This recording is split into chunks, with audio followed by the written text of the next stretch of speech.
Welcome to Japanese Sleep Whispers, your sanctuary for peaceful nights and gentle dreams.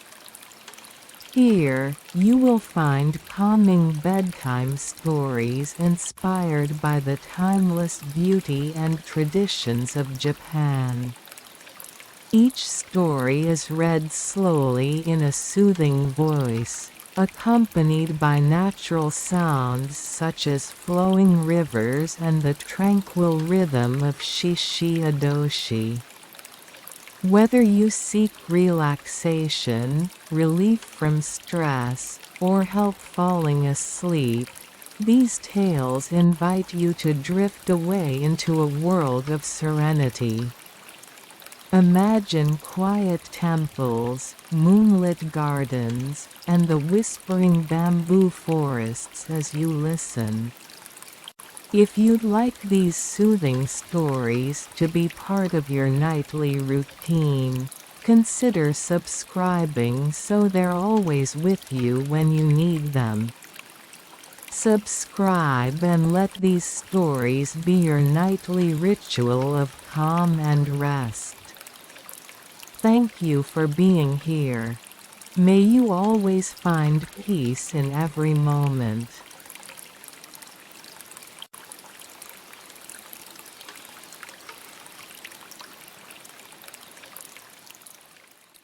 The scent of tatami and old books. Prologue: a door that opens with silence. There are places in the world where time does not pass. Not because clocks stop, nor because the sun lingers in one place, but because the air itself holds memories so quietly that they soften every moment into stillness. On the outskirts of a small Japanese town, where narrow streets wrap gently around old wooden houses, there stands a bookshop that almost no one notices anymore. Its sign is faded. Its windows are clouded with age. Its sliding door creaks softly even in the slightest breeze. And yet if someone were to step inside, they would find themselves surrounded by the softest scent.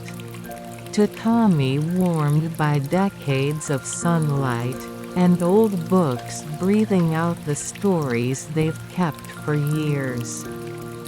The bookshop is called Fuyasho, though only a handful of locals remember its name. Some say it was built before the town had a train station. Others whisper that the books inside rearrange themselves at night. A few simply nod knowingly and say, "Ah, that place. It has its own way of holding time." And it is here in this quiet shop where dust falls like tiny feathers and sunlight drifts across tatami in golden stripes that our story begins. It starts with a young woman who carries too many thoughts and too little rest. A woman seeking quiet without knowing she is searching.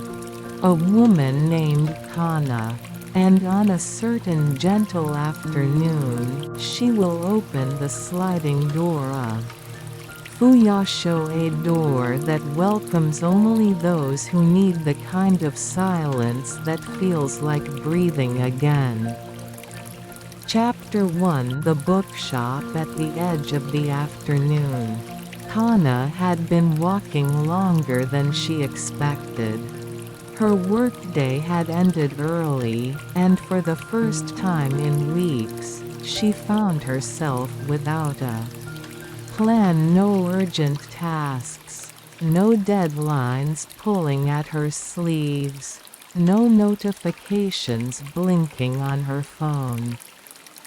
The town felt different at this hour, as though it exhaled after holding its breath for too long. She wandered through narrow, sunlit streets, past small shrines tucked between houses, past laundry, swaying gently in the breeze, past children's laughter echoing faintly from a distant playground. And without meaning to, she drifted farther than she usually walked. Kana paused at a corner where the road dipped downward toward an older part of town. A soft breeze brushed her hair. The air carried a faint scent of cedar, sun-warmed earth, and something else, a smell she could not name but somehow recognized. She stepped forward. The houses grew older here, their wooden walls darkened with age. Their tiled roofs curved gently like slumbering waves. No cars passed. No voices echoed. Only cicadas hummed lazily from the trees, their sound blending with the hush of afternoon light. Kana rounded a bend, and saw the bookshop. It stood at the very end of the lane, as though the road itself had brought her to it. The sign above the door was weathered, its characters Fuyasho barely legible.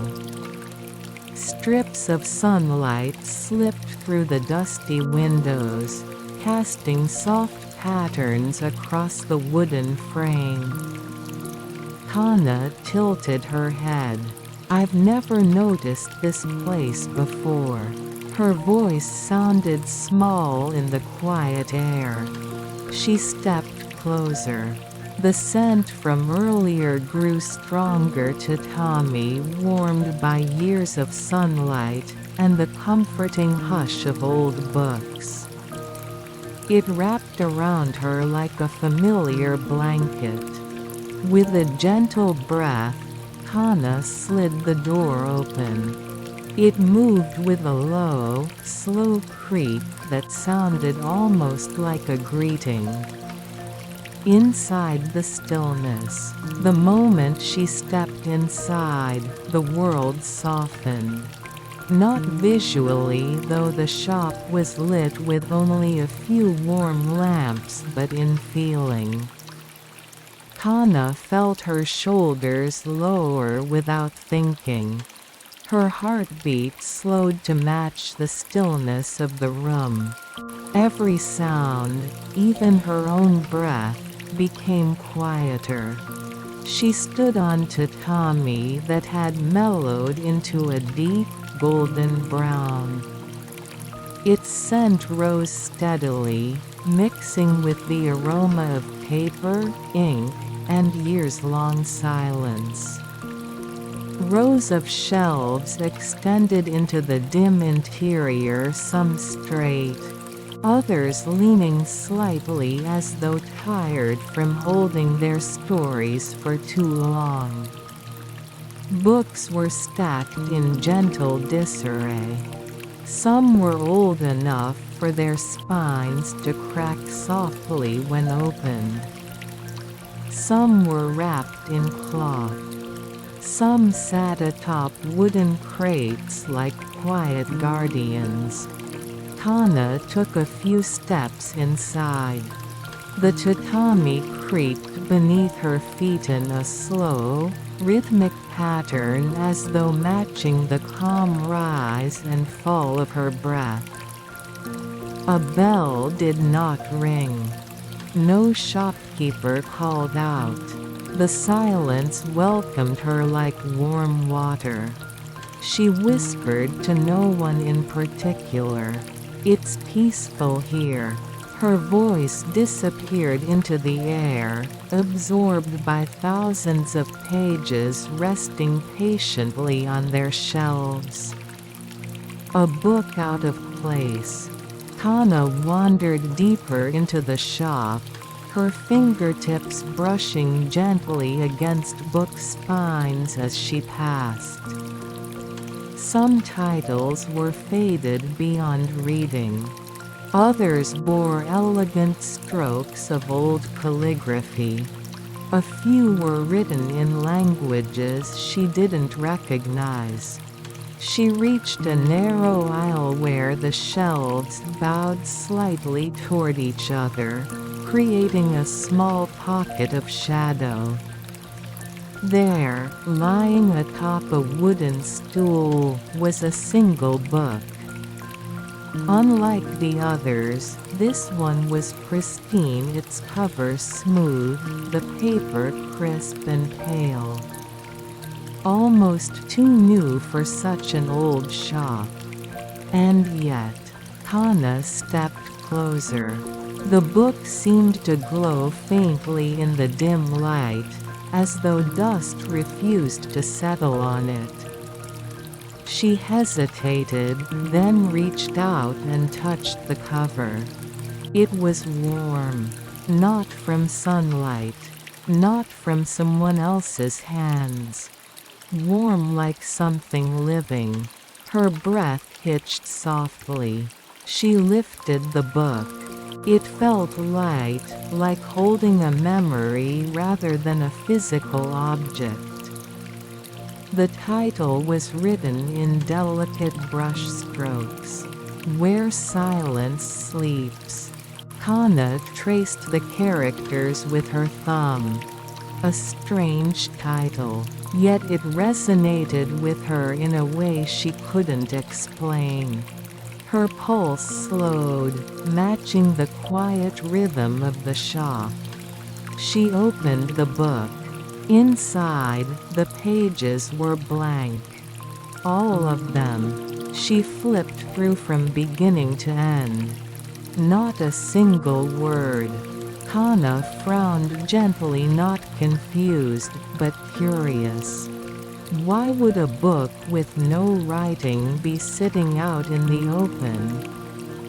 And why did it feel warm, alive, as though it were waiting? The feeling of being watched over. Are you looking for something? Kana startled. The voice came from deeper within the shop, calm, low, and warm, like the voice of someone who rarely spoke loudly. She turned. An elderly man stood in the shadows between two shelves. His kimono was plain and soft-looking, its color faded to a pleasant ash gray. His hair was white but thick, tied loosely at the back. He stepped forward slowly, each movement unhurried, as though he walked in time with the shop itself. Kana bowed instinctively. I'm sorry. I didn't see. There's no need to apologize, the man said gently. Most customers don't notice me at first. This place chooses how it wishes to be seen. Kana blinked. She looked around the shop again. Something about his words felt true. The man nodded toward the book in her hands. That one called to you, didn't it? Kana looked down at it. I think so. But there's nothing written inside. The old man's smile deepened, though it remained soft, as though shaped by years of quiet understanding. Sometimes, he said, a story appears only when someone is ready to read it. Kana's breath caught gently. She closed the book carefully, holding it with both hands. The scent of tatami and old books swirled around her like a slow, warm breeze. The old man's eyes softened. "Take your time. There is no hurry here." Hana felt the truth of those words settling into her chest, a warmth that matched the warmth of the book. For the first time in a long while, she felt something loosen inside her. She whispered, "Thank you." And the shop, quiet, patient, alive in a way she could not yet understand, seemed to whisper back in the hush of turning pages and the scent of sunlit tatami. Chapter 2: Footsteps between the shelves. The air inside Fuyasho felt different now. Not changed, only more present, as though the shop had awakened the moment slightly. Hana picked up the blank book. She held where silence sleeps gently against her chest as she walked deeper among the shelves. The tatami gave beneath her feet, each step sinking softly, like walking on memories that had settled over decades. Lamps cast a muted glow over the aisles. The light shimmered faintly on dust motes, turning them into drifting specks of gold. Hana watched them rise and fall in the still air, slow enough that they seemed to float in dreams. She reached a corner where the shop widened unexpectedly, a small alcove, almost like a room within a room. A round table stood in the middle, its surface worn smooth, edges soft from years of gentle use. A single cushion lay beside it, inviting anyone who wished to sit. Hana hesitated. Then, with a quiet breath, she lowered herself onto the cushion. The tatami beneath her knee released a scent so warm and familiar that her eyes softened. It smelled like her grandmother's house summer afternoons, peach tea, the gentle creak of shoji doors. As though the shop remembered things from her life that she had forgotten to remember. The blank book that wasn't empty. Hana placed the book on the table and opened it once more. Blank pages. All blank. But she blinked. In the far corner of the first page, so faint she wasn't sure she truly saw it, was a tiny stroke of ink. It looked like the beginning of a character. Not enough to read. Barely even enough to call something. But it hadn't been there before. Hana traced it gently. The page warmed beneath her fingertip. Strange. Her whisper dissolved into the calm air. She leaned back slightly, letting her breathing slow, letting the quietness of the shop sink deeper into her senses. Somewhere, hidden behind a row of shelves, a shoji door clicked softly in the breeze. Beyond it came the distant whisper of bamboo leaves rubbing gently against one another. Everything in the room seemed designed to soothe the parts of her mind that worked too hard. She closed the book for a moment and rested her hand atop it, as if silently telling it, "I'm here." The shopkeeper's return. Footsteps approached, slow, steady, barely disturbing the air. Hana looked up. The elderly shopkeeper appeared at the edge of the alcove, carrying a tray with 2 cups of tea. "I thought you might enjoy something warm," he said quietly. He set the tray down, the porcelain clinking softly against wood. The sound felt like a small pebble dropped into a still pond. Steam drifted upward, carrying the scent of roasted green tea, nutty, comforting, with a faint sweetness at the end of each breath. Kana bowed instinctively. "Thank you, I didn't mean to trouble you." "You didn't," the shopkeeper said, his voice a slow smile. "People rarely come here by accident. The shop opens when someone needs it." Kana felt a chill, not cold, but delicate, like a leaf brushing her skin. She lifted the cup and took a sip.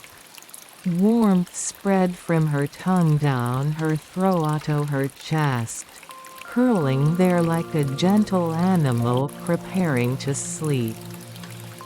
The shopkeeper settled down across from her. His presence did not disturb the silence.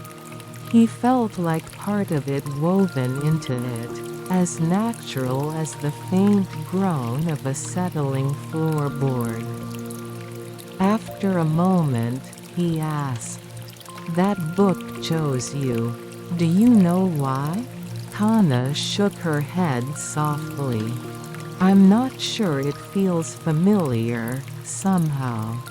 Like it's waiting for something." The old man nodded slowly. "Blank books often hold the stories we forget to write for ourselves." Kana looked at the cover again. The title, "Where Silence Sleeps," seemed to breathe gently under the lamplight. "What kind of story would it hold?" she asked. "That," the shopkeeper said, "depends entirely on what you need." What Kana didn't say. Kana lowered her gaze to her cup. She rarely spoke of the reasons she struggled to sleep. She rarely explained the tension in her shoulders, the weight behind her eyes, the constant hum of thoughts she couldn't quiet. Work, expectations, noise. Too much noise. But sitting here in this shop, where the air moved so slowly, she could hear the soft crackle of old paper. The words almost rose to the surface. Latalishi began. The shopkeeper waited without pressure. Kana tried again. "Lately, it feels like I'm losing pieces of myself. Like I'm always exhausted, even when I'm not doing anything. And when I try to rest, my mind just doesn't stop." Her voice grew softer with each sentence until it faded into the tatami-scented air. The shopkeeper looked at her with warmth that did not pity but understood. He placed one gentle hand on the book. "Then perhaps," he said, "this is where you will learn to listen to your own quiet again." Kana let out a breath she hadn't realized she was holding. It drifted into the warm tea-scented air, leaving her chest a little lighter. A beginning written in silence. The shopkeeper stood. "There are rooms here," he said softly, "that only appear when you're ready to see them. Walk as long as you like." This shop is yours for now." Kana blinked. "But aren't there other customers?" The old man smiled. "At the moment, none need it more than you." He bowed slightly and slipped between the shelves, his footsteps fading into the gentle hush of the shop. Kana looked down at the book. The warm air seemed to gather around her, as though the books on every shelf were quietly leaning closer, waiting for her next move. She opened the book again. This time, the faint ink stroke had grown. Still incomplete, still small, yet undeniably more than before. Kana touched it gently. "I guess we're beginning something," she whispered. The air did not answer in words. But the page warmed beneath her hand, and somewhere deep within the shop, a wind chime rang softly even though there was no breeze. And for the first time in weeks, Kana felt a quietness within herself that was not empty but full. Full of something beginning. Chapter 3: Rooms that appear only in silence. Kana rose from the cushion slowly, as though the air in Fuyasho had thickened into something soft, a warm mist of tatami scent, old paper, and a stillness that encouraged every movement to become gentler.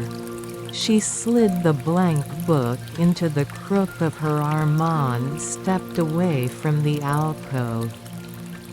The shelves seemed taller now. Not imposing, only more present, as if acknowledging her decision to continue deeper. A faint light glowed in the far hall. Not from a lamp. Not from sunlight. A soft, pearlescent shimmer, like moonlight passing through rice paper. Kana followed it. Her footsteps made quiet impressions on the tatami floor, each one releasing a subtle fragrance that rose behind her, curling through the air like a breath remembered. A corridor that shouldn't exist. Kana turned a corner that she was sure hadn't been there before. The corridor stretched out ahead, lined with sliding shoji doors, their paper aged into mellow cream, their wooden frames smooth from countless hands. Soft light pulsed behind them, as though each door hid a glowing memory. Kana's heart thudded once, not with fear but with the uncanny feeling that she had stepped into a dream she'd had many times but never remembered. The book in her arm warmed slightly. She placed her hand on the nearest door frame. The wood was warm, alive. She whispered, "I don't think you were here before."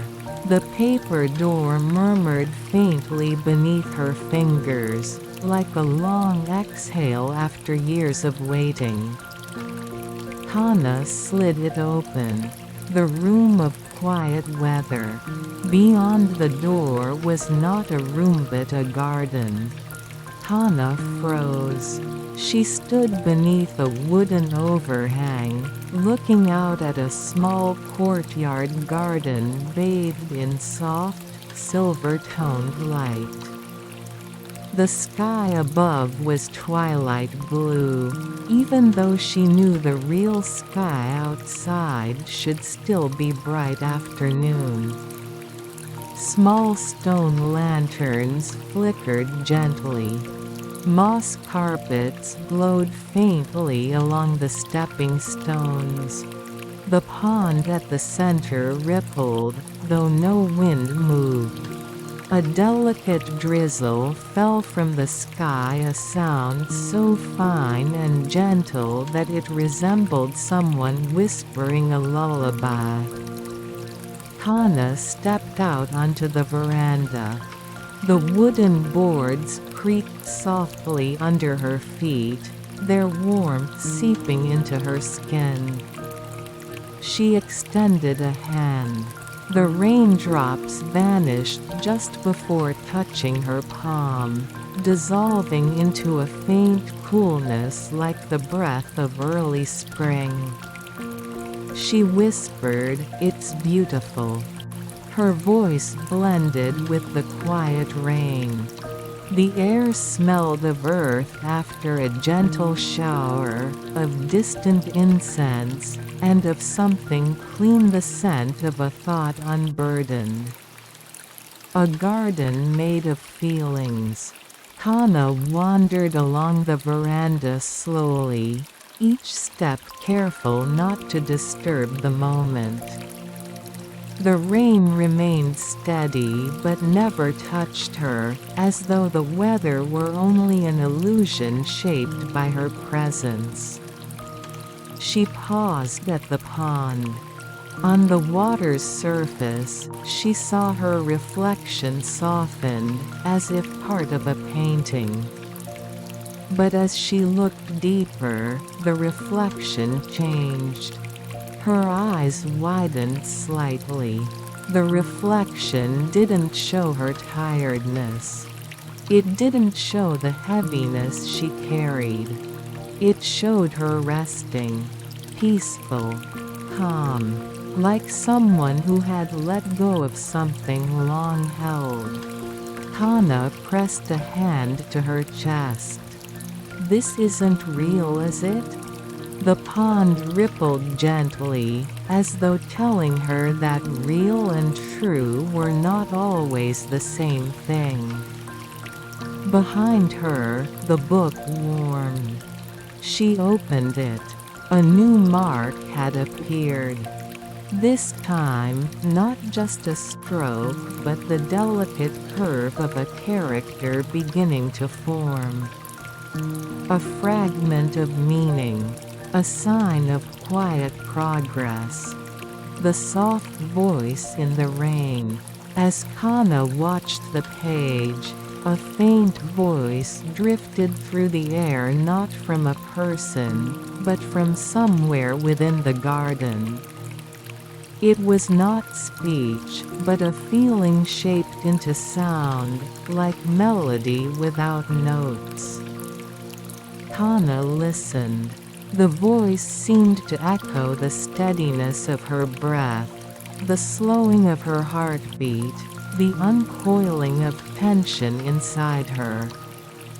The rain answered in tiny murmurs, falling in patterns that soothed her in ways she couldn't explain. She closed her eyes. For the first time in months, her mind did not leap to the next thought. It simply rested. "Is this what I've been needing?" she whispered. The air brushed her cheek, gentle as a hand smoothing stray hair. Almost like a yes. The shopkeeper in the doorway. "You found the first room." Kana turned. The shopkeeper stood beneath the wooden overhang, as though he had always been there. His gray kimono blended with the quiet palette of the garden, and the gentle rain parted around him, leaving him untouched. He stepped forward, his bare feet silent against the veranda. "This place appears," he said softly, "when someone's heart is ready to feel the weather they've been trying not to notice." Kana swallowed lightly. What kind of weather is this?"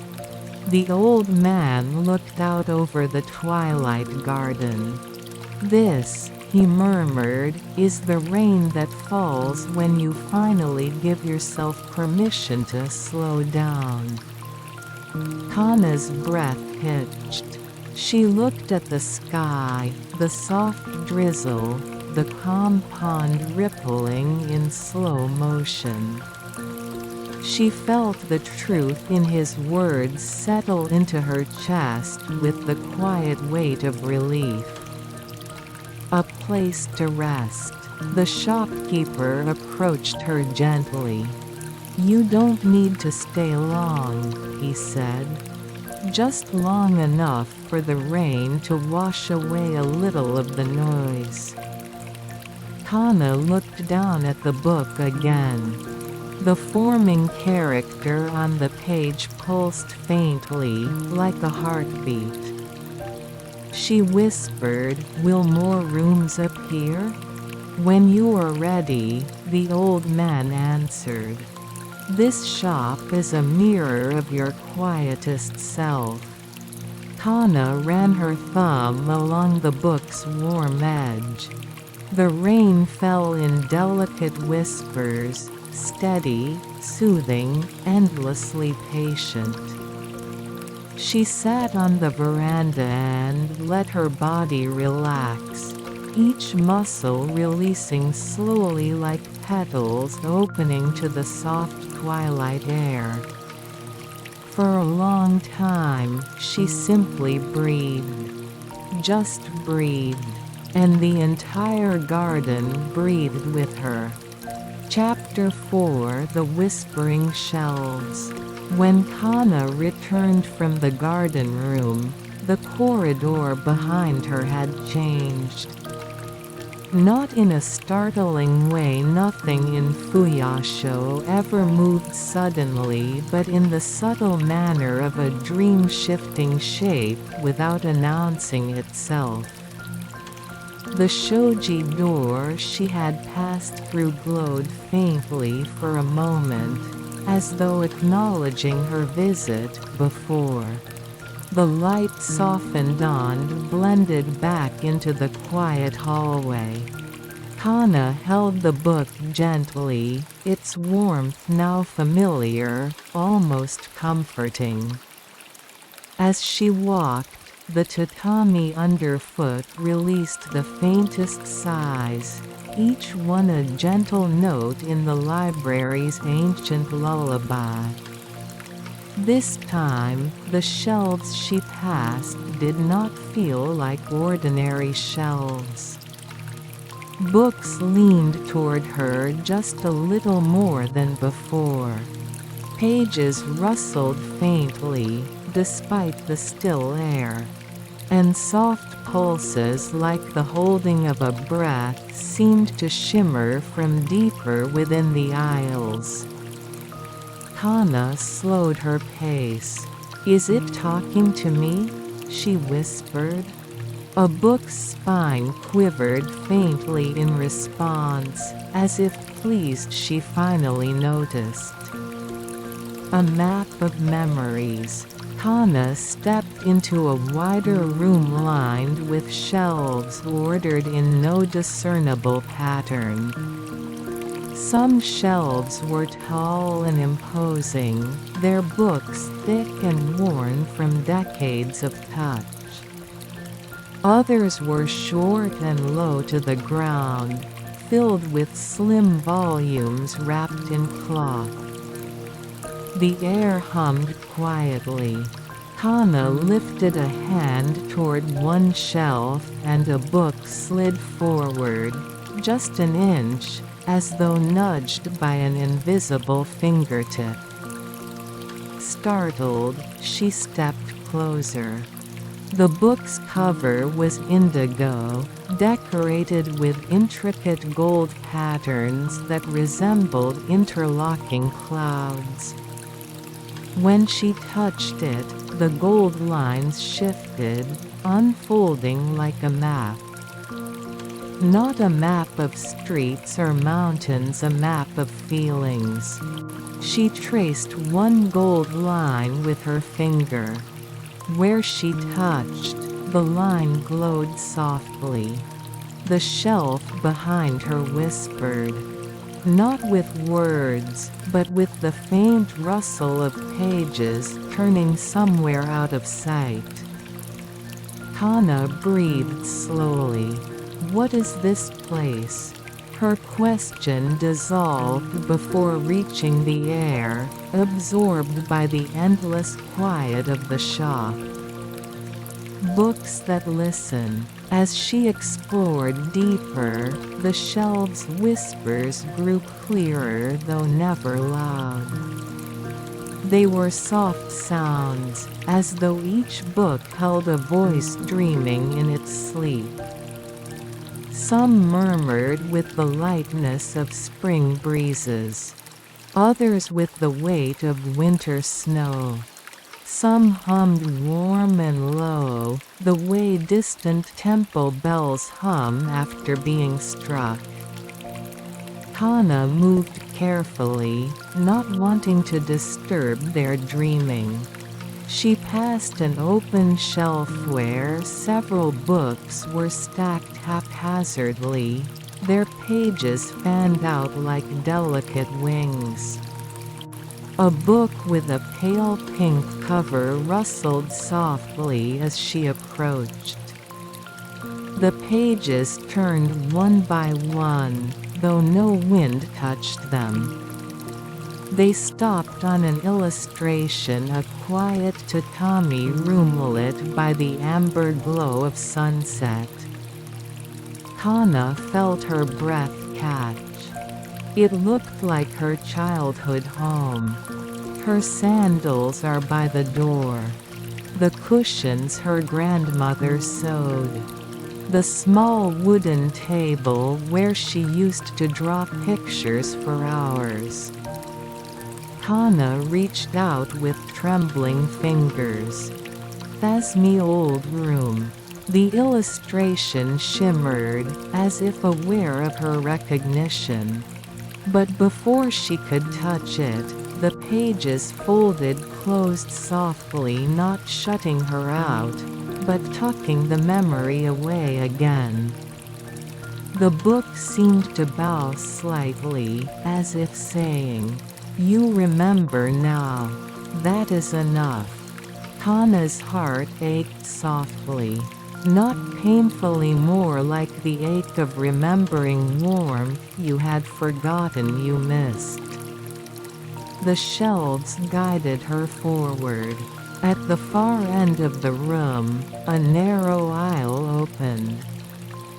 Books along both sides rustled gently, the sound like hands brushing fabric or a breeze moving through unseen leaves. Hana stepped in.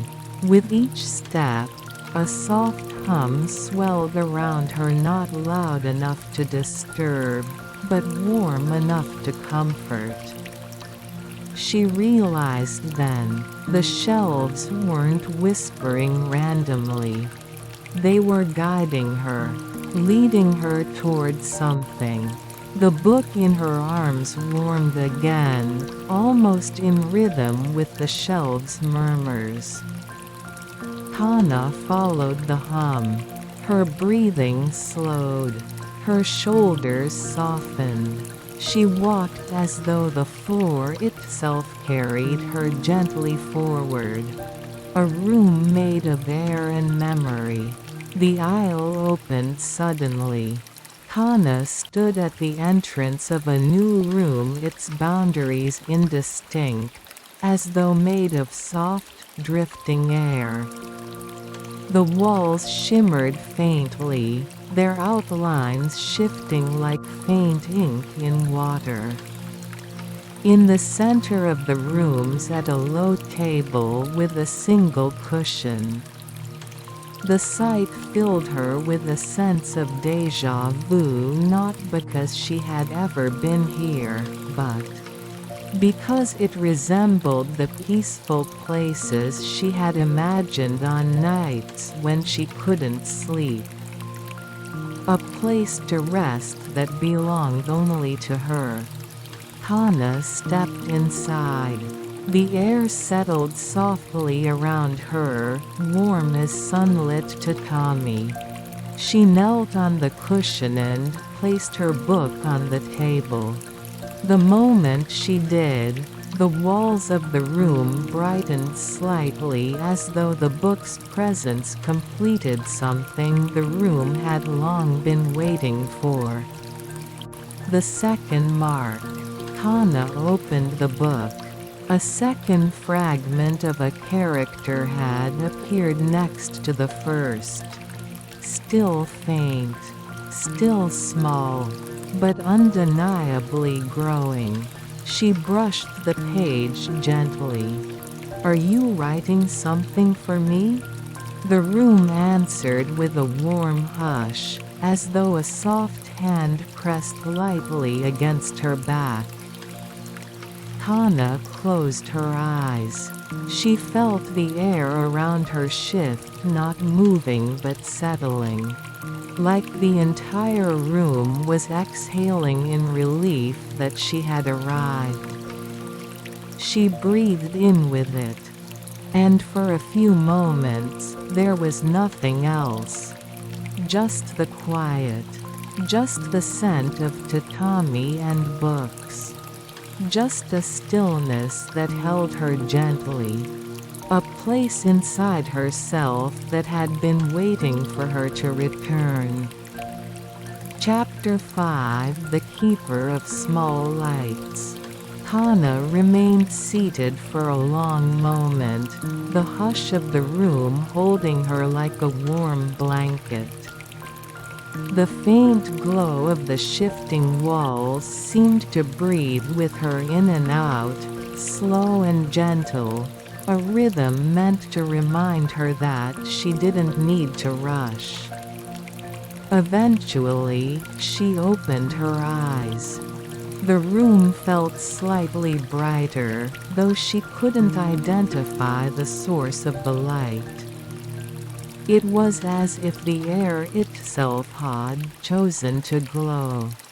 Kana touched the edge of her book. "Where should I go next?" she whispered. The room responded unexpectedly. From the far corner, a faint glimmer rose, a tiny golden spark, no larger than a firefly. Kana blinked. The spark drifted upward slowly, floating like dust caught in late afternoon sunbeams. But unlike dust, it moved with intention, spiraling gently through the air. Her breath caught softly. "What are you?" The spark pulsed faintly, as though greeting her. Then it drifted toward the doorway. Inviting her. Kana stood. The tatami beneath her feet released a subtle warmth, as if encouraging her to follow. She stepped forward, and the spark began to float down the hallway. Kana followed it. Every step carried the quietness of a lullaby. A trail of gentle lights. The spark led her back into the shelves, but the shelves had changed again. Now, small lights, each one no larger than a sesame seed, glimmered faintly between books, embedded in spines, nestled in corners. They looked like memories someone had tucked carefully into place. The air smelled of cedar wood and old paper, balanced by the soft sweetness of incense that must have lingered from years past. The lights flickered gently, not bright enough to hurt the eyes, but warm enough to guide a heart. Kana reached out toward one. The light drifted just beyond her fingertip and pulsed playfully. She smiled softly. "You're shy." The spark leading her bobbed up and down in the air, as if laughing silently. It continued onward, weaving between shelves. Kana followed. Wherever she stepped, the ground felt steady and safe, as though the shop itself made sure she would never lose her balance. The room of lantern shelves. They arrived at another doorway. This one was different. Instead of showing a room beyond, the frame held shimmering darkness like moonlit ink swirling slowly, waiting for her to step through. The spark hovered at the threshold and then slipped inside. Kana placed a hand on the frame. The surface felt warm, like wood that had sat under gentle sunlight. She took a deep breath and stepped through. The world shifted around her with the softness of silk falling. Inside, she found herself in a long, gently curving room. Shelves lined the walls, each holding a small lantern. Some lanterns glowed with pale gold light. Others shimmered in soft pink, silvery blue, or warm amber. But the remarkable thing was this. None held a candle. None contained flame. Their light came from within, from memories, it seemed, or from silent thoughts someone had once forgotten. Kana stepped closer to the nearest shelf. A lantern the size of her palm glowed softly with a warm, honey-colored light. Curious, she leaned in. Inside the lantern was an image of someone sitting at a small desk writing in a diary.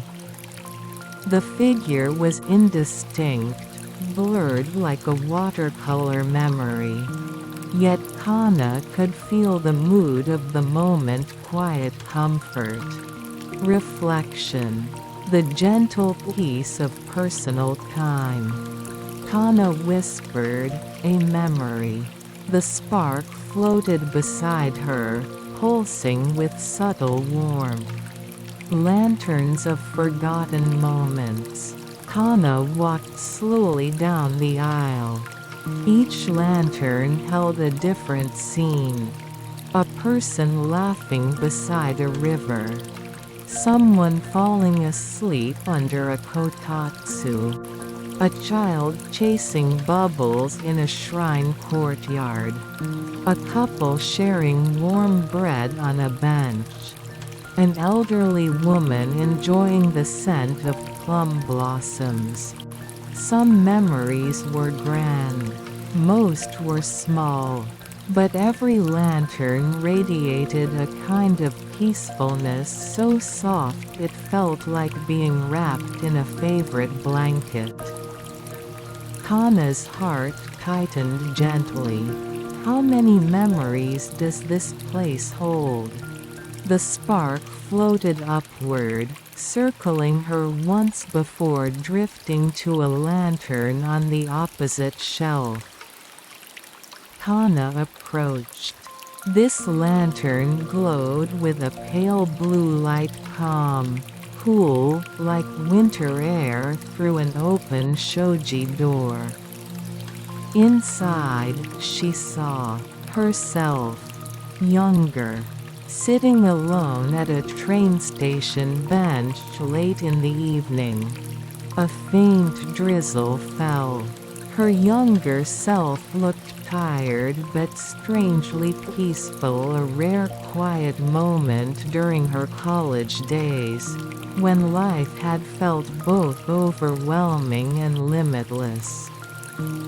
Kana's breath shook softly. I forgot about that night. She watched the scene in silence. The younger Kana sat completely still, listening to the rain fall against the roof of the station with no destination in mind. A moment of rest within a time of endless worry. A small moment she didn't know she had lost. The lantern pulsed gently, as if saying, "You carried this piece once. You can carry it again." Kana wiped a single tear from the corner of her eye. But it didn't fall from sadness. It fell from remembering stillness. A quiet guardian. Beautiful, aren't they? Kana turned. The shopkeeper stood at the far end of the room. He approached slowly, his hands folded behind his back, eyes drifting over the lanterns with fond tenderness. "These lights," he said softly, "are pieces of quiet that people leave behind without noticing." Kana looked around at the lanterns again. So many. The shopkeeper nodded. So many small rests from so many busy hearts. He paused beside her, studying the lantern that had shown her younger self. "It seems you once understood how to find calm in unexpected places." Kana lowered her head. "I lost that somewhere." "Not lost," the shopkeeper corrected gently. "Only misplaced. And nothing misplaced is ever too far to be found." Kana felt warmth spread through her chest. The spark floated between them, glowing brighter for a moment. The shopkeeper smiled at it. "I see you've met one of the keepers." "Keeper?" He nodded. "They guide visitors toward the quiet they seek. They light the way for those who have forgotten how to slow down." Kana looked at the spark again, this tiny companion who had led her so patiently. She bowed her head slightly. "Thank you for guiding me." The spark pulsed happily. A lantern of her own. The shopkeeper gestured toward the book in her hands. "Open it." Kana did. Another stroke had appeared on the page. The third mark. The character was slowly forming. The shopkeeper nodded knowingly. "Each time you remember a piece of your own quiet, the book writes itself." Kana traced the new mark gently. "Will it become a story?" "More than a story," he said. "It will become a place you can return to whenever the world becomes too loud." Kana's breath caught. "That sounds wonderful." "It is," the shopkeeper said with a soft smile. "And you've only begun." He gestured toward a small empty space on a nearby shelf. "When you are ready, you will place your own lantern here." Kana looked at the space. Quiet. Waiting. Open. She felt something warm bloom inside her. A small memory forming. A small light awakening. But not yet ready to solidify. She closed the book gently. "To want to keep going." The shopkeeper bowed his head. "And so you shall." The spark drifted toward the next hallway, glowing, inviting, gentle as a lullaby. Kana followed. Step by step, deeper into the stillness that waited to welcome her home. Chapter 6: The Whispering Floorboards. Hana followed the tiny golden spark out of the lantern-filled chamber and into a narrow corridor that curved gently like the inside of a seashell. The lights dimmed again, not into darkness, but into a velvety twilight so soft it felt like resting one's cheek against a favorite pillow. Hana's footsteps were light, but even so, the old wooden floorboards beneath her creaked softly with each step, not sharply, but tenderly, as though whispering a greeting. She paused and listened. Creak, creak, creak, but the sounds did not echo. They wrapped around her like a gentle hum. Hana smiled slowly. It sounds like they're talking. The spark pulsed warmly, as if nodding. A hallway with its own heartbeat. The corridor stretched forward, lined with wooden panels deepened by age and time. The scent here was different from before, still the honesty of old wood, but richer, more mellow, with notes of dried herbs and a faint trace of citrus peels that must have been stored here long ago. Hana let her hand brush lightly along the wall as she walked. The wood was smooth and cool, yet somehow alive. As if it remembered every person who had ever passed through. The spark drifted lower until it hovered just above the floorboards. Hana followed its gaze, if it could be called a gaze. The boards beneath her feet seemed to shimmer faintly with each step she took. They welcomed her weight as gently as moss accepts morning dew. With each creak, Hana heard not strain but recognition. Like an old friend saying, there you are.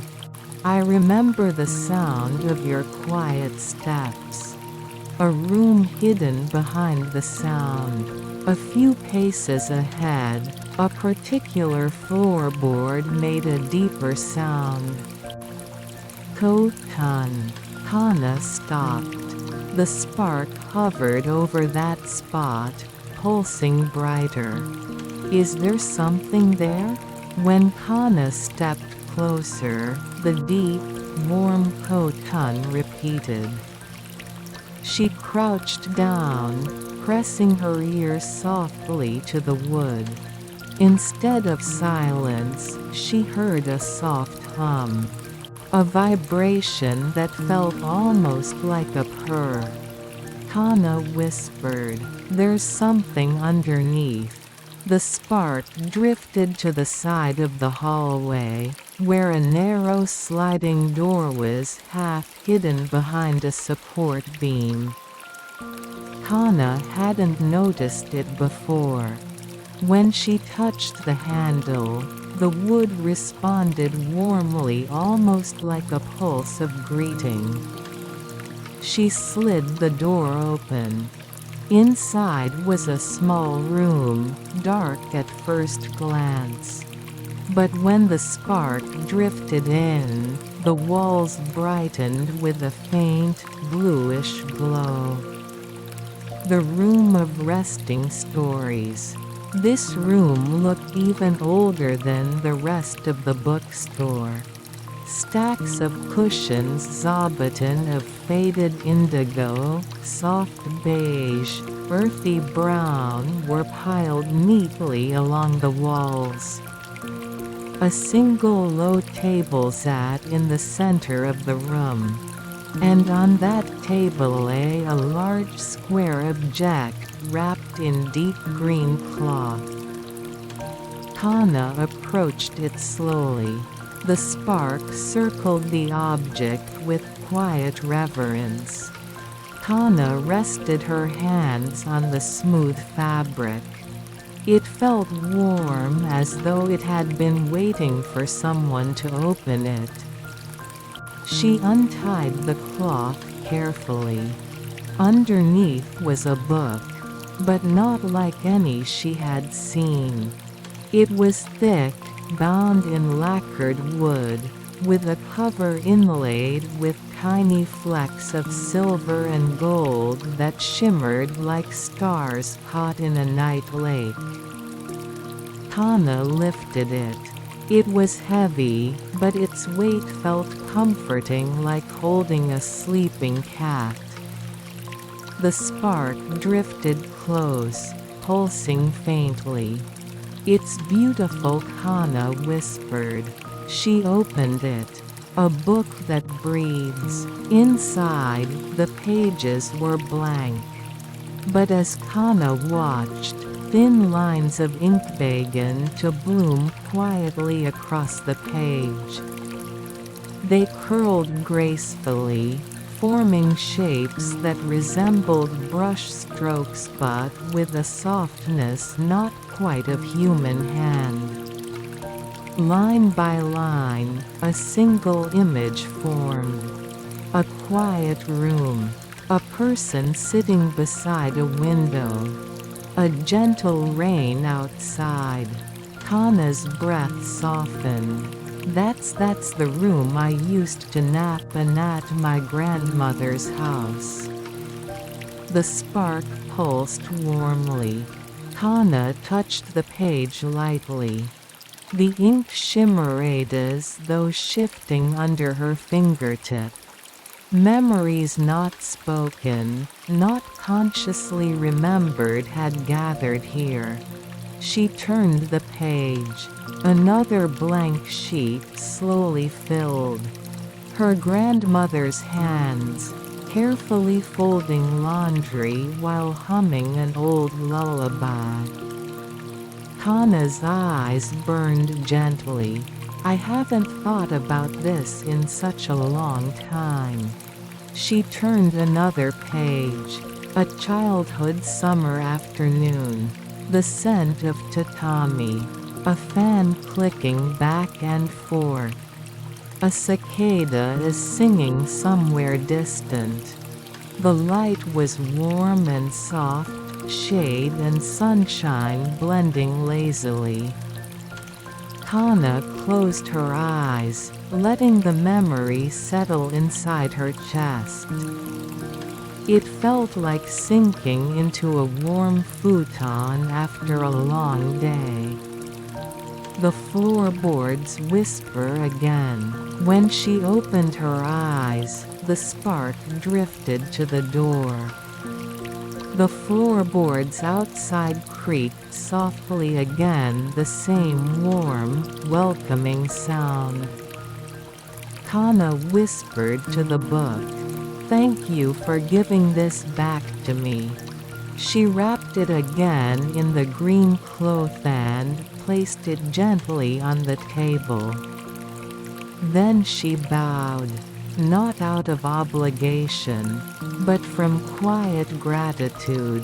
When she stepped out of the room, the door slid shut behind her with a soft, settling sigh. The floorboards under her feet creaked once more. But this time, the whispering sound felt like a blessing. Like the building itself was saying, "Rest whenever you need. You are safe here." Kana placed a hand over her heart. The shop was not just a place. It was a listener, a keeper of quiet, a companion in stillness. She followed the spark deeper into the corridor toward whatever gentle memory waited for her next. Chapter 7: The Ink That Remembers. The corridor grew wider as Kana followed the tiny golden spark. Each of her steps now felt lighter, as if some weight she had been carrying for years was slowly dissolving into the air. The soft creak of the floorboards behind her faded, replaced by a new sound. A gentle, rhythmic tap-tap sip, almost as though someone were writing, pausing, and then dipping a brush into ink again. Kana lifted her head. The spark drifted ahead toward a sliding door that shimmered with a faint pattern ink strokes, drifting like mist across a lake at dawn. Kana slid the door open quietly. Inside lay a room bathed in soft indigo light. A calligrapher without a face. At the far end of the room sat a low writing desk. On it were brushes, inkstones, and sheets of smooth washi paper. A figure sat before the desk, not fully formed, like a silhouette painted from memory. A body outlined in gentle strokes, but without a face or hands. Yet it wrote. The brush moved with serene grace, drawing characters that shimmered gently before settling onto the page. Kana swallowed softly. Hello? The figure paused its brushstroke but did not turn. Instead, the ink on the page pulsed lightly, as though acknowledging her presence. The spark floated beside Kana, glowing with soft reverence. The ink that breathes. Kana stepped closer and looked at the paper on the desk. A single character had just been written. Jing quiet. The ink shimmered momentarily before sinking into the paper like dew disappearing into morning light. Kana kneeled slowly beside the desk. The faceless calligrapher lifted the brush again and wrote another character. This one appeared with a gentle flourish. Hey Harmony. Kana felt her heartbeat slow. The ink line curved like a breeze caressing still water. She whispered, "You're writing feelings?" The figure paused again, then dipped the brush into the ink. A third character appeared. Wong forget. Kana blinked. The spark drifted close to the paper, its light flickering thoughtfully. Kana touched the edge of the page, careful not to disturb the fresh ink. Forget what? She turned her gaze toward the faceless calligrapher. The figure finally turned.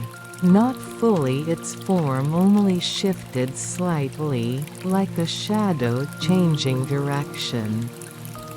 And then the brush moved again. A fourth character joined the others. High tiredness. Kana inhaled softly.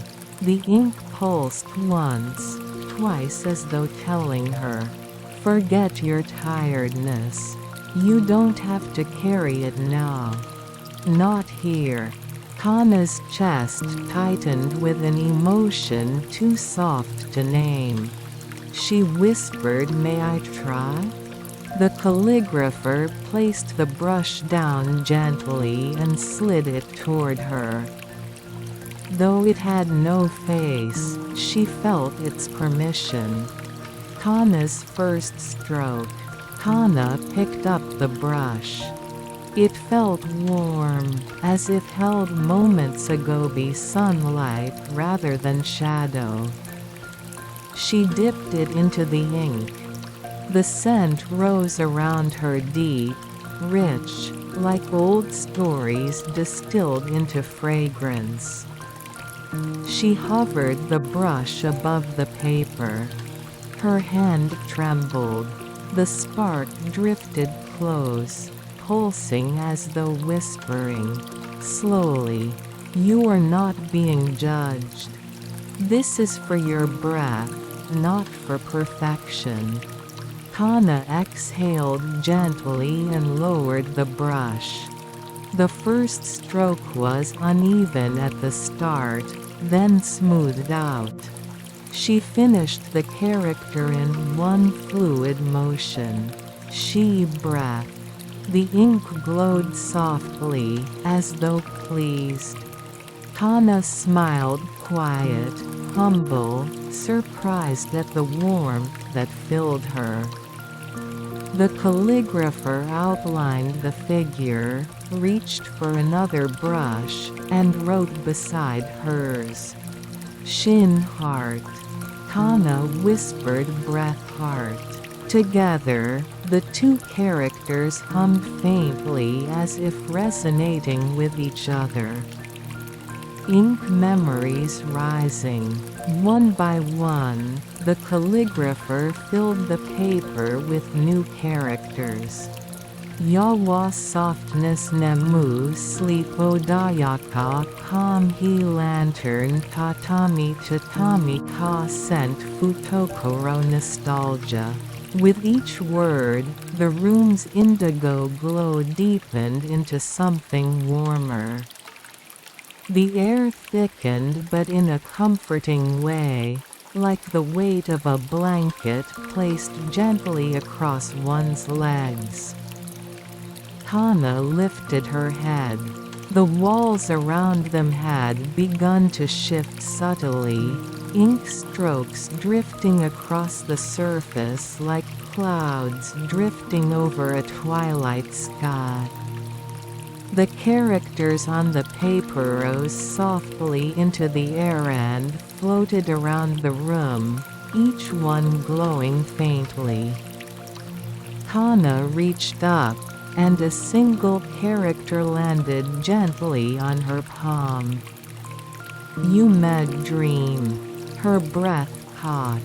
The character dissolved into her skin, leaving behind a sensation like warm starlight. The calligrapher's gift.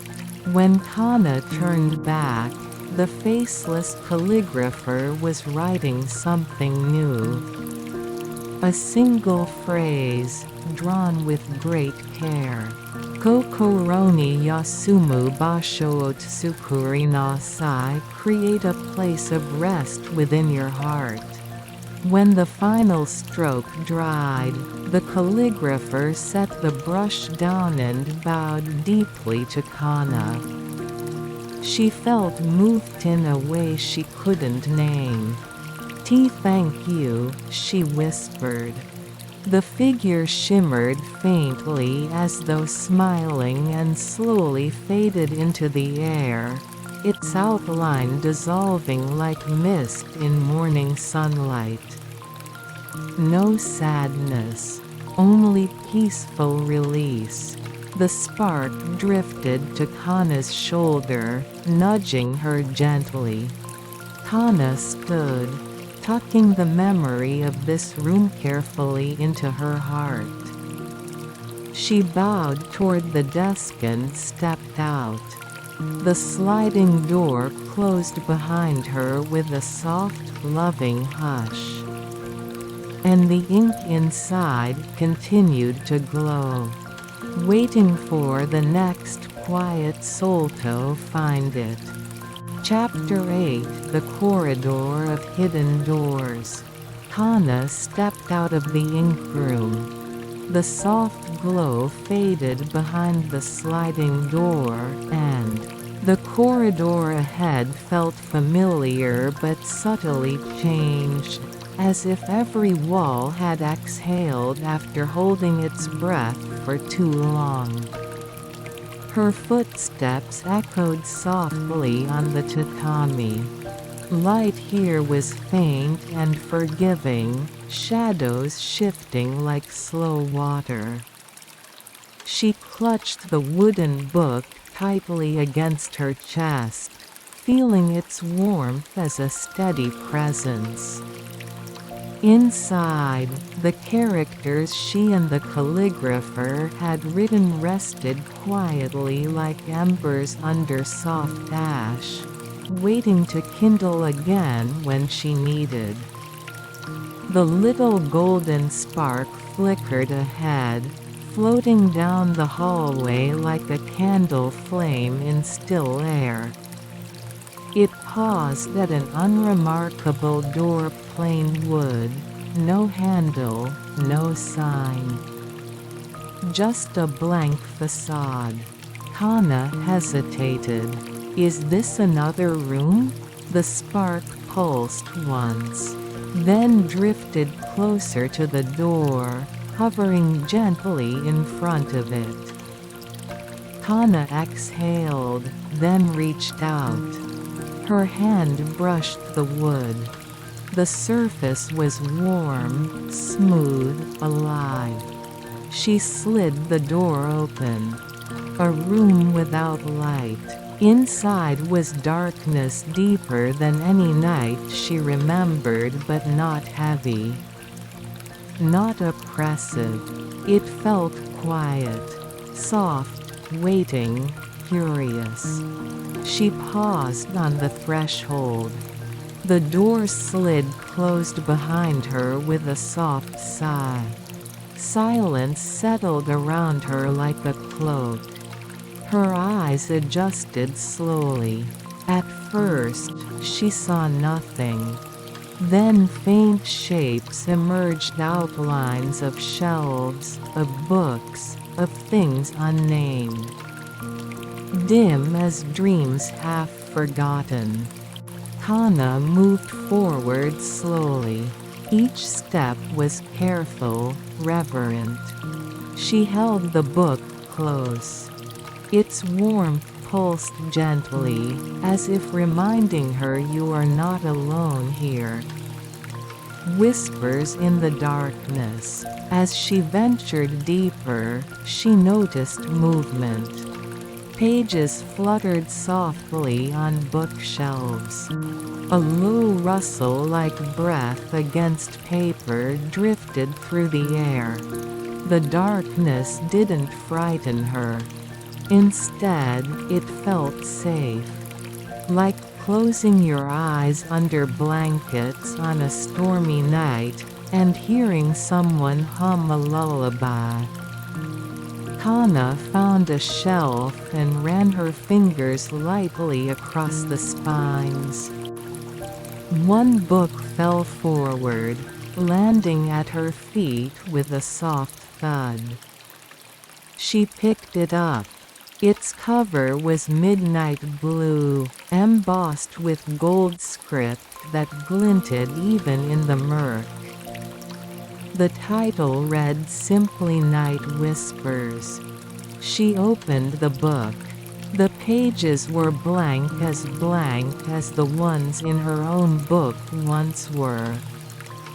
But as she turned the page, something appeared, a delicate sketch of a wave, curving gently toward a shoreline under a crescent moon. Beneath it, in faint ink, a single phrase, "Sleep, and let the world drift beyond your eyelids." Kana felt the weight of the words settle across her chest, soft, tinted with longing, full of quiet release. She exhaled slowly, and in that breath, the darkness around her softened, edges becoming gentle. A gift from the night. As she closed the book, the pages glowed faintly, a soft, pale luminescence that slowly expanded to fill the space. Shadows became muted colors. Shapes resolved: a low desk, a pile of folded cloth, a small window. Through the window, she could see the faint outline of a moon and beyond it, a sky scattered with stars. Kana sat on the tatami, book in hand. The glow warms the darkness like candlelight on a winter night. She thought of the fatigue she carried, the restless thoughts that chased her through sleepless nights, the ache behind her eyes that never quite left. Here in this room born of darkness and quiet, she felt release. She whispered, "Let me rest." No answer came, no footsteps. Only the gentle rustle of pages turning in half-light. Outside the window, the moonlight drifted gently over the paper walls. Inside, Hana closed her eyes and allowed herself to drift too. Her breathing slowed, heartbeat softened. Thoughts lost their sharp edges and softened into haze. A promise kept by silence. When she opened her eyes again, the room was back to darkness, but the glow from the book remained, soft and steady, like a star that refuses to go out. Kana rose slowly, sliding the book carefully back onto the shelf. She touched its spine with gratitude. The golden spark flickered at the doorway, waiting for her. She turned toward it and nodded. As the door slid open, the corridor's gentle lights welcomed her back. Wooden floorboards hummed softly under her feet. No sound outside the shop stirred. No light showed through the windows. But the world felt quieter, as though it respected the boundary she carried between herself and the night. Kana placed a hand over her heart. The warmth pulsed faintly, a calm glow in her chest. "I carry you," the warmth seemed to say. She exhaled, eyes soft. "Yes," she whispered. The spark drifted forward, leading her deeper into Fuyasho. And Kana followed, not searching, not longing, only listening to the quiet footsteps, the gentle pulse of memory, and the promise of rest waiting at the next door. Chapter 9: The Room of Gentle Echoes. Kana followed the golden spark through the dim corridor, its warm light bobbing softly like a firefly moving through twilight mist. The hallway stretched forward in peaceful silence, the air calm and cool, like the breath of a quiet evening after rain. As she walked, she noticed something subtle: her own footsteps no longer sounded alone. There was an echo, soft, delayed, not quite matching her rhythm. Kana paused. The echo paused. She took a step. Another, softer step followed in the distance. Not frightening, not threatening, just gentle, like a memory walking behind her. She swallowed softly. "Is someone there?" The corridor breathed in its hush, and the spark pulsed once, as if urging her onward. Kana followed. The echo followed too, a door waiting for her voice. The corridor ended at a simple wooden door with a small round window of frosted glass. Inside the glass swirled faint light like moonlit fog. The spark drifted up to the window and tapped it gently with its glow. Kana reached out and slid the door open. A cool breeze greeted her, carrying the faint scent of night jasmine and old wood warmed by memory. She stepped inside, a room shaped like a sigh. The room was round, unlike every other space she had seen in the shop. Tatami lined the floor in soft, concentric circles, each ring slightly different in shade, creating a ripple effect under her feet. The walls were pale, almost like white sand disturbed by a slow tide. As Kana watched, patterns shifted, faintly echoes of footsteps, dust motes drifting, voices speaking far away. The golden spark floated to the center of the room, hovering above a low wooden pedestal. On it rested a small object, a round, lacquered bowl filled halfway with still, clear water. Kana stepped closer. The water's surface remained perfectly motionless, reflecting the faint light of the room. She could see her face in it. Soft, calm, more peaceful than she expected. The spark pulsed, as if nodding at the reflection. The echoes speak. Then Kana heard it, her own voice, but from somewhere deep inside the room. A whisper, not loud, not eerie, just familiar. "Do you remember how you used to breathe without rushing?" Kana froze. The voice had her tone, her softness, her pauses. But it came from the walls. She turned slowly. Nothing moved. The water remained still. Again, the voice. "You used to rest so easily. In quiet afternoons, in warm summer light, under the ticking of a slow, old clock." Kana's breath caught. She remembered. A distant, forgotten afternoon when she was small, Inato fall asleep anywhere on tatami, on a sunlit sofa, on her grandmother's lap.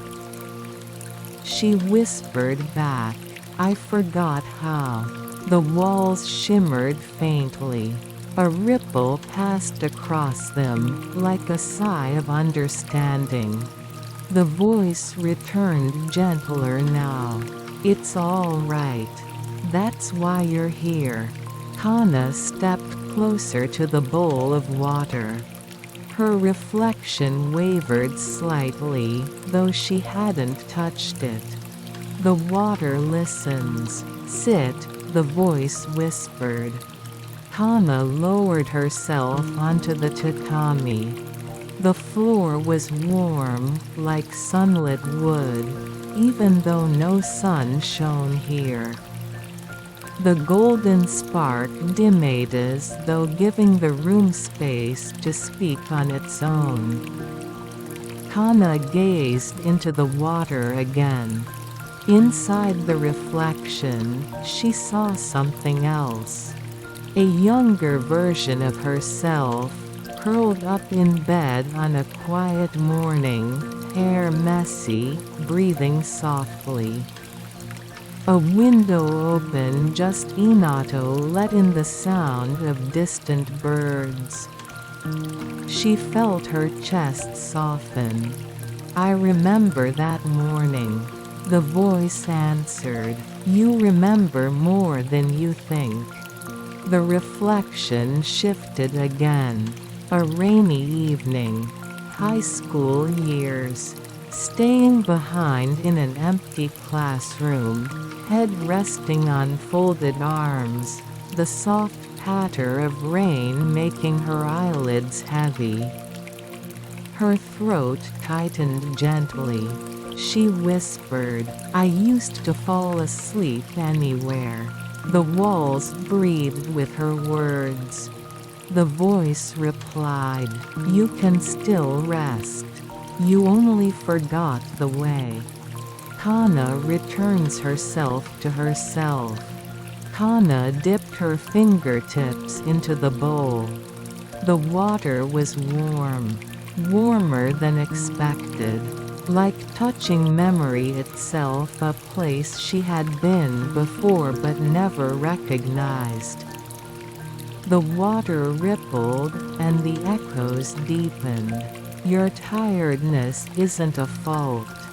It's a sign. A sign you've carried too many things for too long. Kana's eyes softened. The echoes continued. You don't have to hold everything. You don't have to be awake for every worry. Let some of them sleep too. Kana withdrew her hand and placed it gently over her heart.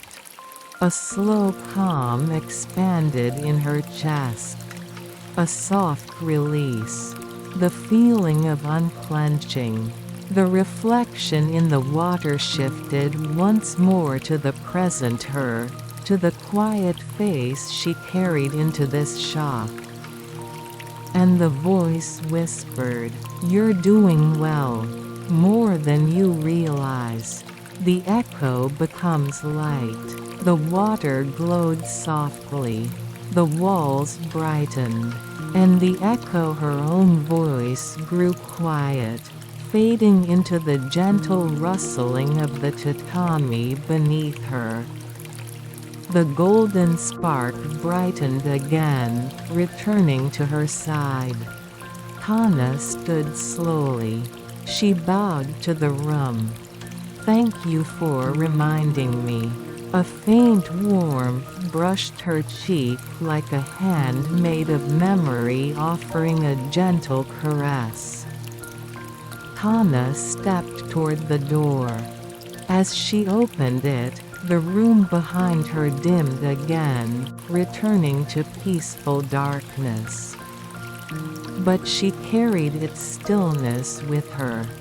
In her breath. In her heart. In the quiet weight of her wooden book. The spark drifted farther down the corridor, toward new doors, new rooms, new gentle corners of rest. Kana followed. Her footsteps no longer echoed. Because now, her heart walked with her. Chapter 10: The Library of Night Breezes. The corridor opened into a broad, softly lit space, and Kana felt her breath catch in quiet wonder. It was a library but unlike any she had ever seen. The air moved gently, carrying a cool, steady breeze as if the walls themselves exhaled night air. Paper lanterns lined the ceiling in drifting clusters, their soft illumination swaying like stars caught in a slow tide. The shelves, reaching up comfortably rather than imposingly, were made of smooth cedar, glowing with a warm golden tint. And from every shelf, countless books rested with calm, patient presence. The smell was unmistakable: old paper, cedar wood, and the faintest trace of sea salt carried on the wandering breeze. The golden spark drifted ahead, its glow reflecting on the lacquered floor as though guiding her deeper into the heart of the library. A book that arrives before she chooses it. Kana reached for a nearby shelf, but as she lifted her hand, a book gently slid forward as though greeting her. Its cloth-bound cover was soft green, threaded with delicate silver patterns that resembled drifting mist. Kana blinked. She hadn't touched it. The book simply knew. She placed her palm lightly on its surface. Warm. Familiar, even though she had never seen it. When she opened it, the pages shimmered faintly, and a soft wind brushed her cheek, carrying with it distant sounds. Waves lapping against stone, a wind chime swaying lazily, footsteps on an old veranda. She inhaled. This book wasn't for reading. It was for remembering. Pages fluttered gently, revealing faint ink illustrations, not scenes, but feelings. The texture of sleep, the color of quiet, the shape of an unburdened breath. Kana closed the book and held it to her chest. The breeze brushed her hair, as if approving. A librarian without a face. From between the shelves, soft footsteps approached. A figure emerged robed in indigo, its form human, its movements gentle and deliberate. But instead of a face, there was only a faint, shifting glow, like starlight seen through thin clouds. Yet somehow, Kana felt watched over in the most comforting way. The figure bowed to her. Kana bowed back.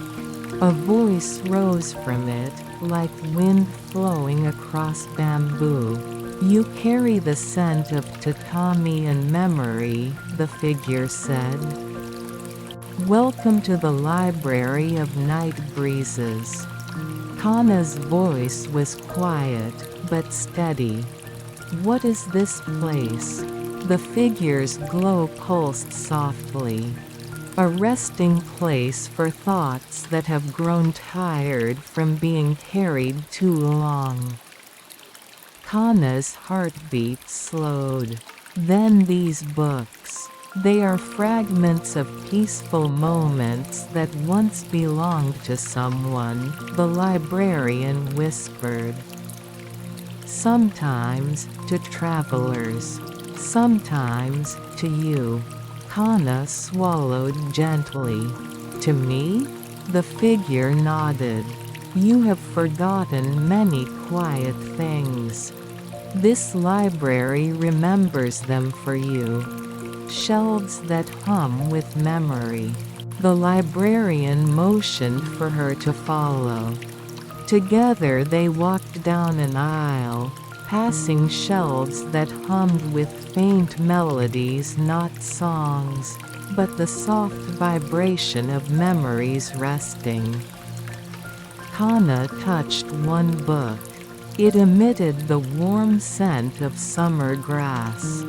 Another smelled faintly of a warm kotatsu and mandarins. Another like the old school library where she once hid during lunch breaks, letting sunlight spill across her desk as dust floated lazily in the air. She whispered, almost afraid of disturbing the quiet. Were all these mine? Not all, the librarian replied softly. But some came from moments you brushed past without realizing their gentleness. Kana paused. She let her fingers glide across the spines, each one radiating a different warmth. A book slid out on its own and opened to a single page. A soft watercolor illustration appeared. A girl, small, smiling, napping beside a pile of picture books on a rainy afternoon. Kana blinked. That was her. The librarian spoke. You slept deeply that day. You dreamed without fear. The world was kind to you then. Kana's gaze softened. I didn't know that moment stayed anywhere. Every peaceful moment stays, the librarian said. They do not vanish. They simply wait for you to return. A chair waiting for her wait. In the center of the library stood a low, cushioned reading chair woven from soft bamboo fibers, its surface smooth and warm. A small table beside it held a cup of steaming tea, the pale color of early dawn. Kana tilted her head. I didn't order tea. The librarian chuckled, a sound like wind playing with wind chimes. Moments of rest do not need to be ordered. They appear when needed. Kana sat. The chair enveloped her gently, supporting her weight as though it had been waiting just for her. The tea sent up faint steam, carrying a scent like roasted barley mixed with a hint of chrysanthemum. She sipped it. Warmth spread through her chest like a lantern lighting slowly from within. Her shoulders slumped, her eyelids fluttering. The librarian watched silently. After a few breaths, Kana spoke. It feels like I've been holding my breath for years. You have, the librarian answered. But here, you may breathe deeply again. Kana let the warmth settle. Her thoughts grew slow, softened by the drifting breeze. Books begin to glow. As Kana relaxed, the surrounding shelves brightened slightly, as if responding to her calm. The books nearest her glowed with soft blue light. The illumination cast gentle waves across the floor like moonlight on rippling water. Kana watched dreamily. What does that mean? The librarian folded its sleeves. They are offering to keep the burdens you no longer wish to carry. Kana blinked. Books can do that? Some books, the figure said, are meant to hold stories you no longer need to tell yourself. Kana set down her tea. The librarian extended a hand, palm up, inviting her to list the quiet weights he wished to release. But Kana didn't speak right away. She didn't need to. The glow around the books intensified, and the breeze shifted as if gently drawing something out of her. She felt it leaving the quiet exhaustion, the years of overthinking, the nights spent awake with worries. Not disappearing, not erased, just being held by something that asked nothing in return. Kana exhaled a long, trembling breath. The librarian bowed. "The library is grateful, traveler of quiet steps. A door opens of its own decision." After some time she had no idea how long she stood from the chair. The golden spark floated by the nearest shelf, as if ready to lead again.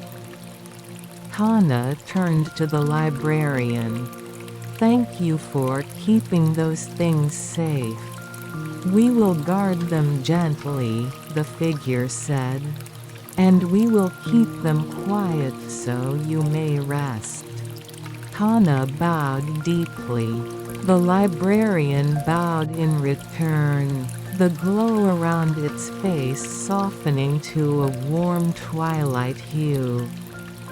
As she approached the exit, a wooden door slid open not by her hand, but by its own quiet intention. Beyond it waited another corridor, lined with lanterns and thick with the serene scent of old paper and evening wind. Kana stepped through. The door slid shut behind her with a whisper. The golden spark pulsed. There were more rooms ahead. And more rest waiting for her. Chapter 11 The Room of Soundless Rain. The corridor narrowed gently, its wooden walls darkening as though dipped in twilight. Soft lanterns flickered overhead, their light calm and steady, guiding Kana forward as if cupped in warm hands. The golden spark floated ahead, slowing as it approached a shoji door veiled in pale blue light. Kana paused. From behind the door came a sound. Not loud, not even truly heard, but sensed.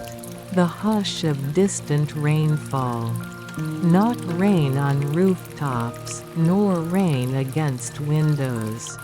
Instead, the kind of rain that falls in dreams, weightless, gentle, felt more by the heart than the skin. The spark hovered near the door. Kana slid it open. Rain that makes no sound. The room beyond was dim, lit only by the softest silver glow. The air felt cool, fresh as a spring night after a long day. She stepped inside. And then she saw it. Rain. Rain falling from a sky that wasn't there, descending in slow, delicate strands like threads of light unraveling from above. But the rain made no sound when it touched the tatami. No patter, no drumming, only a deepening of calm that seeped into her bones. Kana held out her hand. The droplets passed through her fingers without wetting them, leaving behind only a sensation, a soft coolness, like dipping her hand into a memory of water. She exhaled. It was beautiful. Unreal, yet more comforting than any storm she had ever sheltered from. An umbrella with forgotten colors. In the center of the room lay a small lacquered box. Its lid was open, revealing a single folded umbrella inside. The fabric was deep indigo, patterned with faint, hand-painted shapes, petals, ripples, tiny lanterns, all so faded they seemed on the verge of disappearing. Kana picked up the umbrella. It felt light.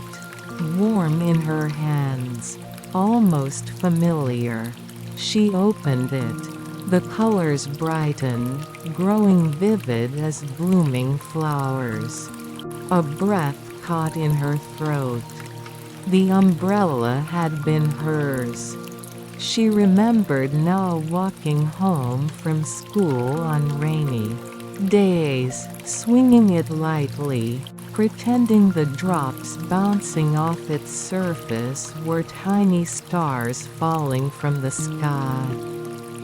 The rain from above responded, the delicate strands shifting to fall just around her as she held the umbrella overhead. Not touching her, not touching the fabric, but forming a circle of shimmering silver around her feet. Kana closed her eyes and let the moment embrace her. A voice carried by falling light.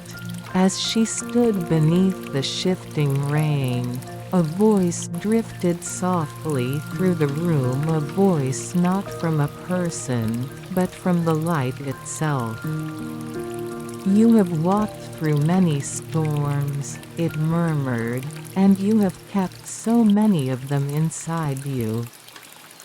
Kana's breath trembled. The voice continued, "Storms do not vanish when they pass overhead. But they soften when you allow them to fall in silence." She lowered the umbrella slightly. "What should I do with the storms I still remember?" The rain intensified faintly, falling in thicker threads of light. "Let them become quiet. Let them become gentle. Let them fall without sound." Kana looked at the shimmering rainfall, and something inside her eased, a knot loosening, a weight redistributing into the air around her. A pool that reflects only peace. At the far side of the room lay a shallow stone basin, filled with perfectly still water. Kana approached it. The rain did not touch its surface. Not a single ripple formed. When she leaned over it, her reflection appeared not tired, not worried, but softly illuminated by the silver rainfall around her. Beside her reflection appeared another image, a younger Kana, perhaps 6 or 7, holding her indigo umbrella and smiling shyly. Behind that younger self was her grandmother, a small, gentle woman in a faded apron, holding an umbrella of her own. Kana's eyes softened. The vision did not speak. It didn't need to. Her grandmother simply placed a hand in little Kana's head, guiding her down a quiet path. Kana whispered, "I miss her." The rain shifted, falling slower, brighter. The voice from before returned. "Missing someone is a way of remembering warmth. Warmth does not vanish unless you turn away from it." She nodded slowly. The ache in her chest loosened into something softer. Something tender. Rain that cleans, not dampens. When she straightened, the golden spark hovered beside her, bright, patient, as if sensing that something in her heart had rearranged itself gently. Kana closed the umbrella. The rainfall thinned into faint shimmering strands, fading like breath on a cold morning. The tatami dried instantly. The air warmed. The room seemed to bow to her as its soft glow dimmed. Kana turned toward the exit. Before leaving, she placed the umbrella back into its box, but now its colors remained vivid, as though someone had just painted it anew. "Thank you," she whispered. Not to the room, not to the rain, but to the memory that had allowed itself to be seen. The shoji door slid open in warm, welcoming silence. Kana stepped back into the corridor, carrying with her the weight of storms that now fell softly inside her heart. The golden spark flickered, ready to lead Herta the next room of rest. Chapter 12: The Tatami Room of Forgotten Dreams. The corridor curved slowly, its walls shifting from wood to pale plaster. The lanterns overhead grew dimmer and warmer, their light deepening into gentle amber, the color of afternoon sun filtered through shoji paper. The golden spark drifted quietly along, its glow muted as if in respect for the silence. Kana sensed the change in the air. A shoji door stood ahead, its surface pale and slightly yellowed with age. The paper panels pulsed faintly, as though they breathed.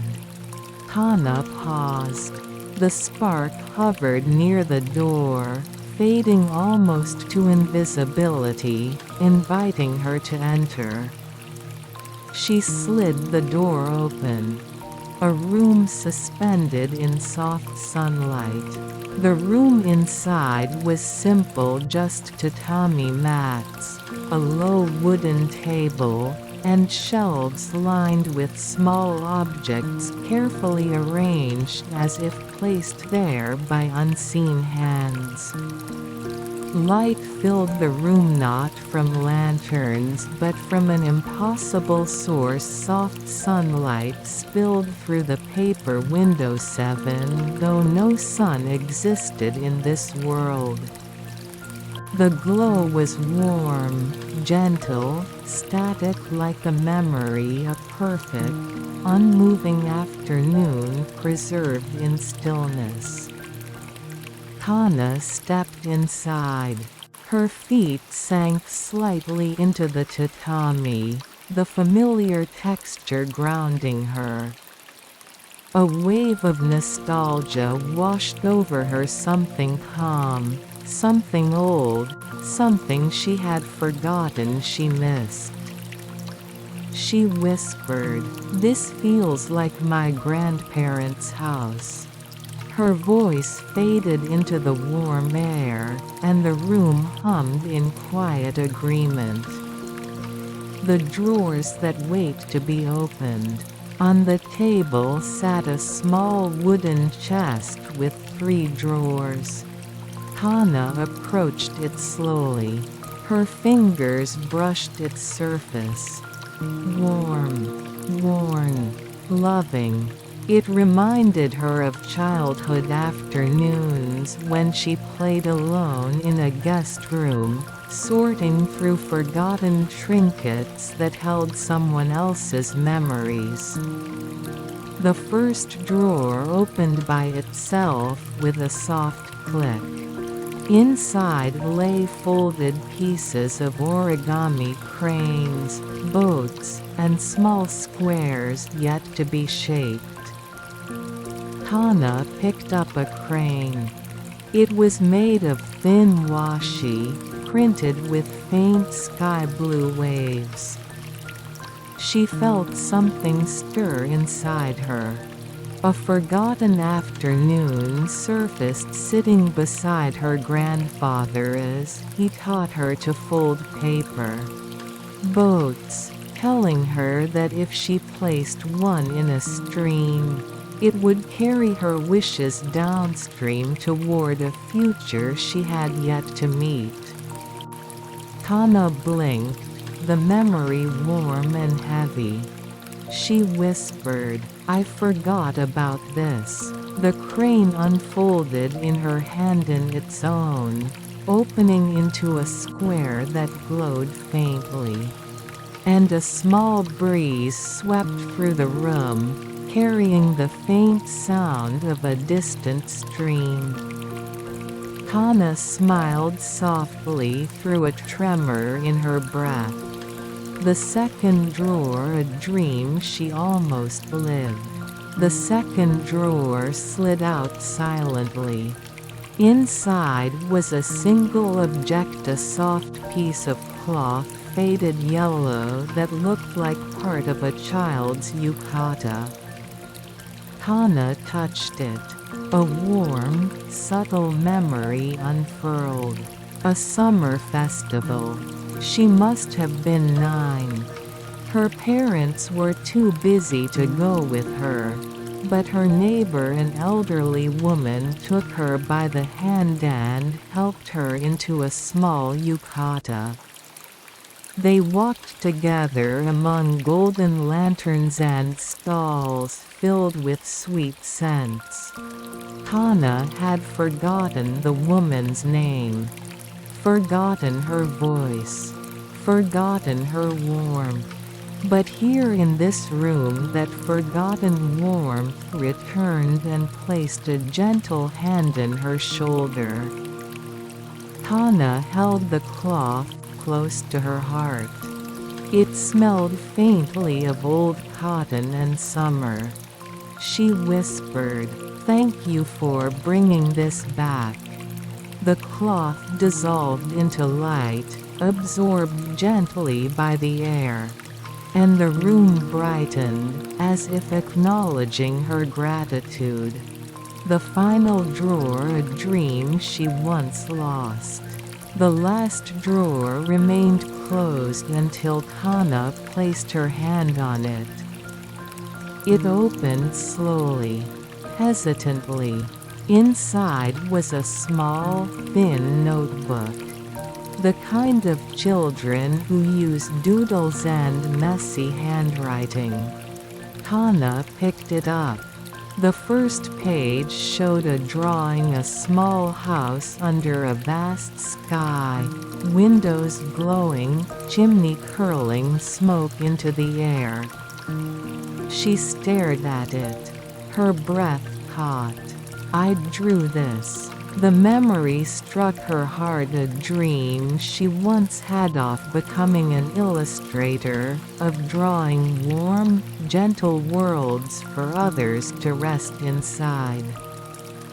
But the dream drifted away somewhere between responsibility and exhaustion. Kana flipped the pages.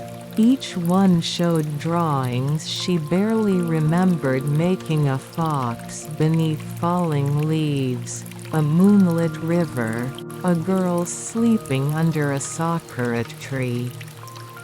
Her eyes stung. She pressed a hand to her mouth. "Why did I forget?" The room answered her lovingly without a single word. The golden spark floated beside her, glowing softly. Kana felt the weight of the lost dream resting gently in her hands. She inhaled slowly, deeply.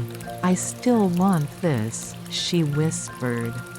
The notebook shimmered, not disappearing, not dissolving, but becoming lighter, as if the room had lifted the heaviness of regret from it. Kana held it close to her chest. This time, the dream did not ache. It simply rested, patient, warm, waiting. A cushion waiting for her. In the corner of the room sat a zabuton cushion, soft, hand-stitched. Its fabric patterned with delicate leaves. Kana sat down, holding the notebook. The tatami gave off the faintest scent of summer afternoon sand, dusty sunlight. It felt like home. She closed her eyes. The room deepened in warmth, as though embracing her with everything it had kept safe. A soft voice like her grandmother's whispered from nowhere, "You may rest now. You do not need to carry everything alone." A single tear fell down Kana's cheek, but it was gentle, a tear without pain. She opened her eyes. The golden spark hovered near the door, waiting quietly. Kana rose slowly, still holding the notebook. The room did not grow dim when she left. Instead, it brightened faintly, a warm farewell, a memory wishing her well. The door slid shut behind her with a sigh of soft tatami air. Chapter 13: The Hallway of Sleeping Letters. The corridor beyond the tatami room felt different. Quieter. Softer. As though every sound had been gently folded and placed somewhere safe for later. The air was warmer here, filled with a faint scent of ink, rice paper, and something sweet, perhaps plum blossom tea left to cool. The golden spark floated ahead, but even it dimmed itself, as if not wanting to disturb the delicate peace woven into this hallway. Kana walked slowly. Her notebook felt light in her hands now that regret had been lifted from it. The pages inside seemed to hum quietly, as if dreams had begun to wake. The corridor eventually opened into a long, narrow passage lined with wooden cabinets. But these weren't ordinary cabinets. Each one contained characters' letters, strokes, symbols sleeping gently inside like tiny creatures waiting for spring. Letters resting like small birds. Kana approached the nearest cabinet. Inside, kanji floated softly as though suspended in water. Some glowed faintly, others curled into themselves like birds tucking their heads beneath their wings.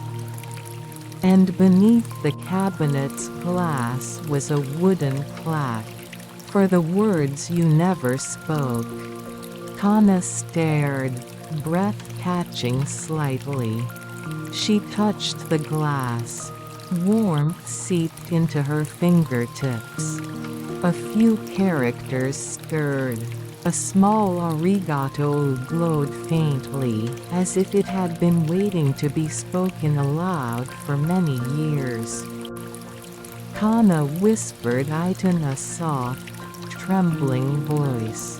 "Arigato." The characters brightened a gentle gold and drifted upward like tiny lanterns before dissolving into calm air. Kana blinked slowly. Her chest felt lighter. A cabinet of swallowed fears. Further down the passage, another cabinet caught her eye. Its plaque read, "For the words you swallowed out of fear." Inside, the letters looked dimmer, curled into tight knots like tiny shadows. Kana placed a hand on the glass. The cabinet responded. Characters floated upward, hesitant words she once tried to say to teachers, to friends, to strangers, to herself. They brushed against the glasses if trying to reach her. One phrase stood out. Daijoubu-janai, I'm not okay. Kana inhaled sharply. She watched as the characters trembled, trying to unfold after years of being pressed down. She whispered soft, shaky, but honest. I wasn't. The phrase brightened. The knots loosened. And the characters floated gently upward like petals released into a stream. Kana pressed a hand to her chest. It didn't hurt. Not anymore. The cabinet of unspoken gentleness. Next was a cabinet smaller than the rest, almost shy. Its plaque read, "For the words you wanted to offer." Kana tilted her head. Inside were warm, round characters, the kind used in messages she drafted but never sent, words she wanted to give but didn't know how to shape.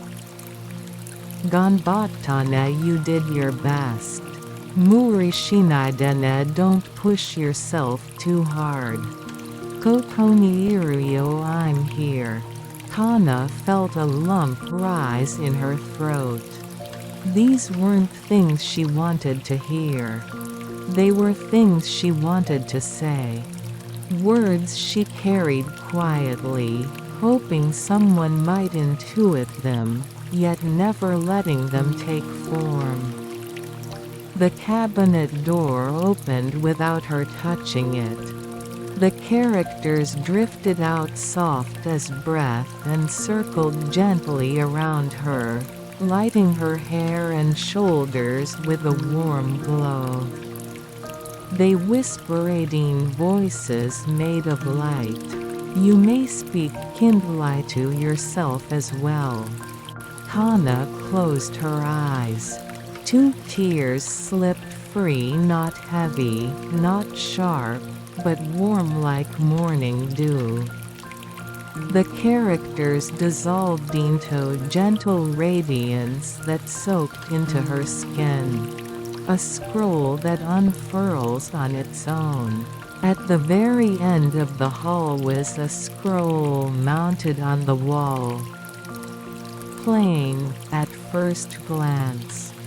Kana stepped closer. The scroll sensed her presence and unfurled itself slowly, revealing lines of delicate handwriting. Tsutawara nakata koto wa kieta wakadewanai. Kotobani naranakata yasashisawa kokode nemuteiru. The things that were not conveyed did not disappear. Kindness that never found words rests here, sleeping. Kana traced the characters with her eyes. A stillness settled inside her, deeper than quiet, gentler than sleep. My words, all of them, they're safe here, she murmured. The scroll shimmered as if smiling. A corridor that hums to life. As Kana turned back toward the hallway, she noticed something. The cabinets were glowing. Not brightly, just enough to warm the shadows. As she walked, the golden spark circled her as though proud.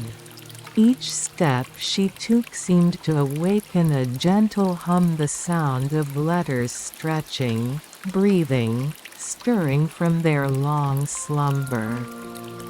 It felt like walking through the quiet heart of language itself. By the time she reached the doorway, the corridor behind her pulsed with soft, luminous peace.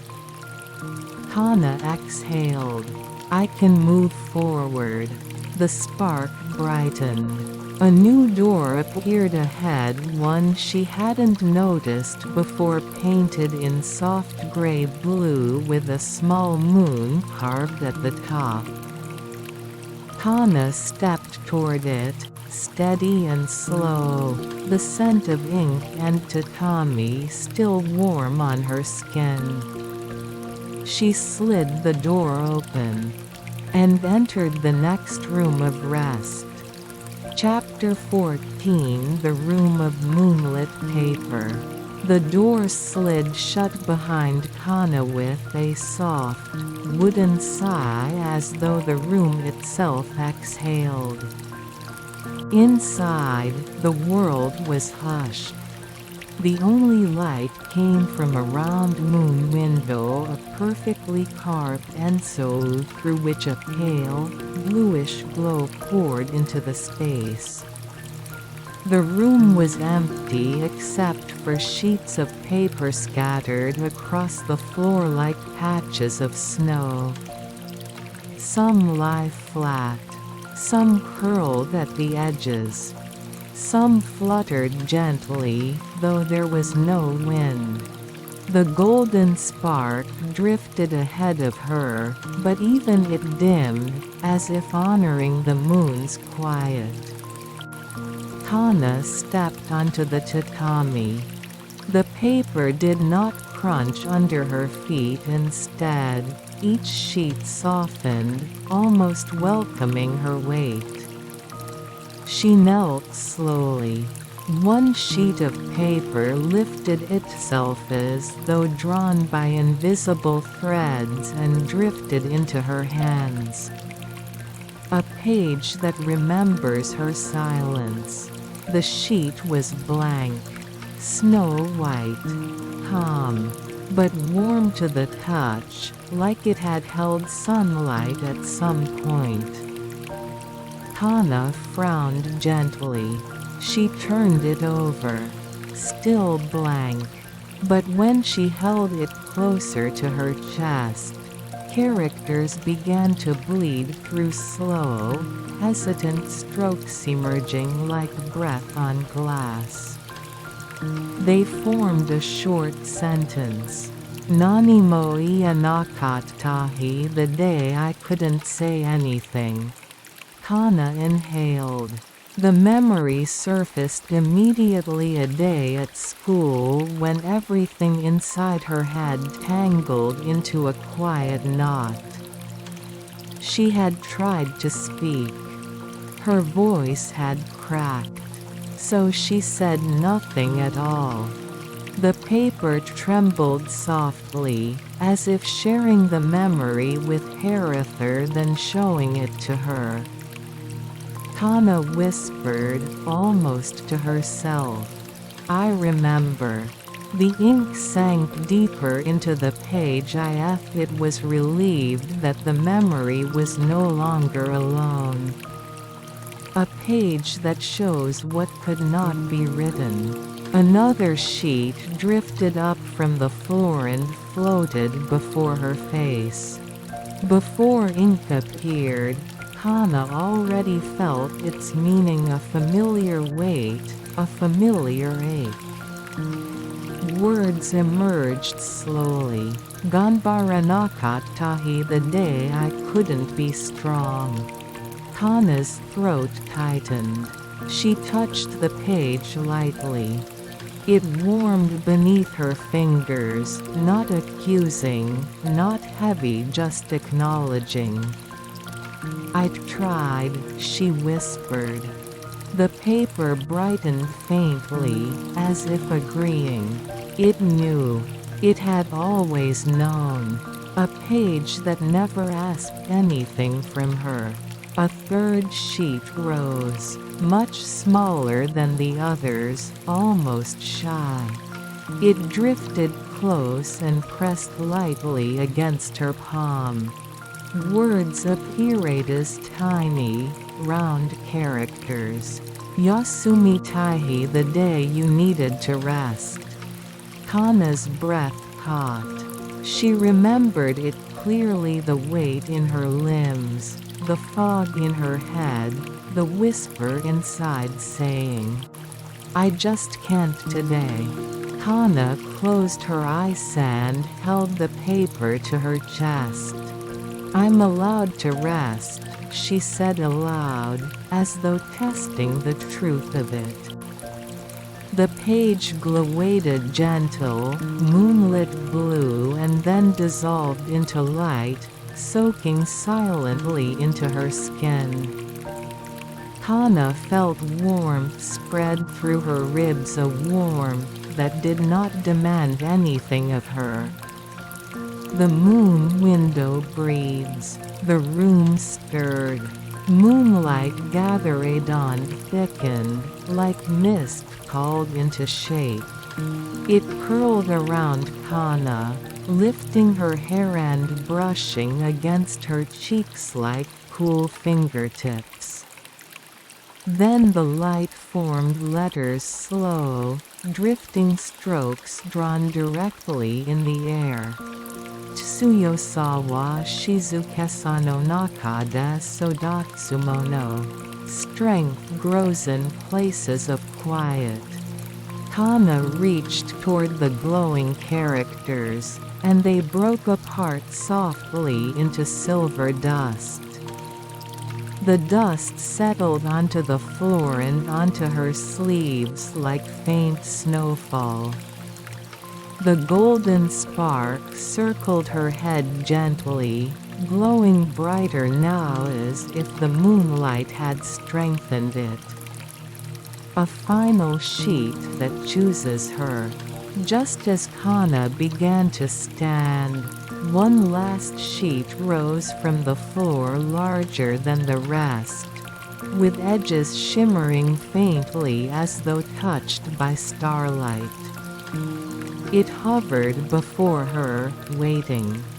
Kana took it carefully in both hands. Ink bloomed slowly across it.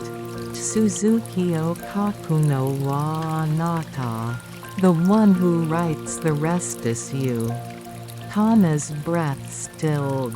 She looked down at her notebook, the very first notebook which rested quietly at her side. For the first time, she felt no fear in opening it. She slipped the glowing sheet inside. It fit perfectly, as though it had always belonged there. The moonlight dimmed slightly, as if giving her space. Kana stood, bowed softly to the room, and turned toward the next door, a sliding panel painted with threads of silver like a night sky waiting to be walked through. She opened it, and stepped into the next chapter of her quiet, unfolding journey. Chapter 15: The Corridor of Whispering Shelves. Kana stepped through the silver-painted sliding door, and at once a cool stillness greeted her, a hush so complete that it felt like snow had just fallen. Before her stretched a long, wooden corridor. It was narrow, but not in a way that confined her, rather, it seemed to guide her, as though saying, "This way." Slowly. The corridor's walls were lined with wooden shelves, each shelf packed with books of every size and thickness. Yet something was unusual. Every book was turned with its pages facing outward, not the spines, as if the stories were shy and preferred to meet Kana face to face. The golden spark drifted forward, casting a soft haloth that made the old paper glow a warm amber. Kana took a careful step. The shelves creaked softly, not in warning, but like they were stretching awake. And then she heard it. A whisper. Faint. feather-light, almost like wind passing through reeds. But there was no wind. It was the books. Books that whisper their first breath. Hana stepped closer to one shelf, and a small book near her shoulder trembled faintly. A thin stream of sound slipped from its pages. Not words. Not exactly.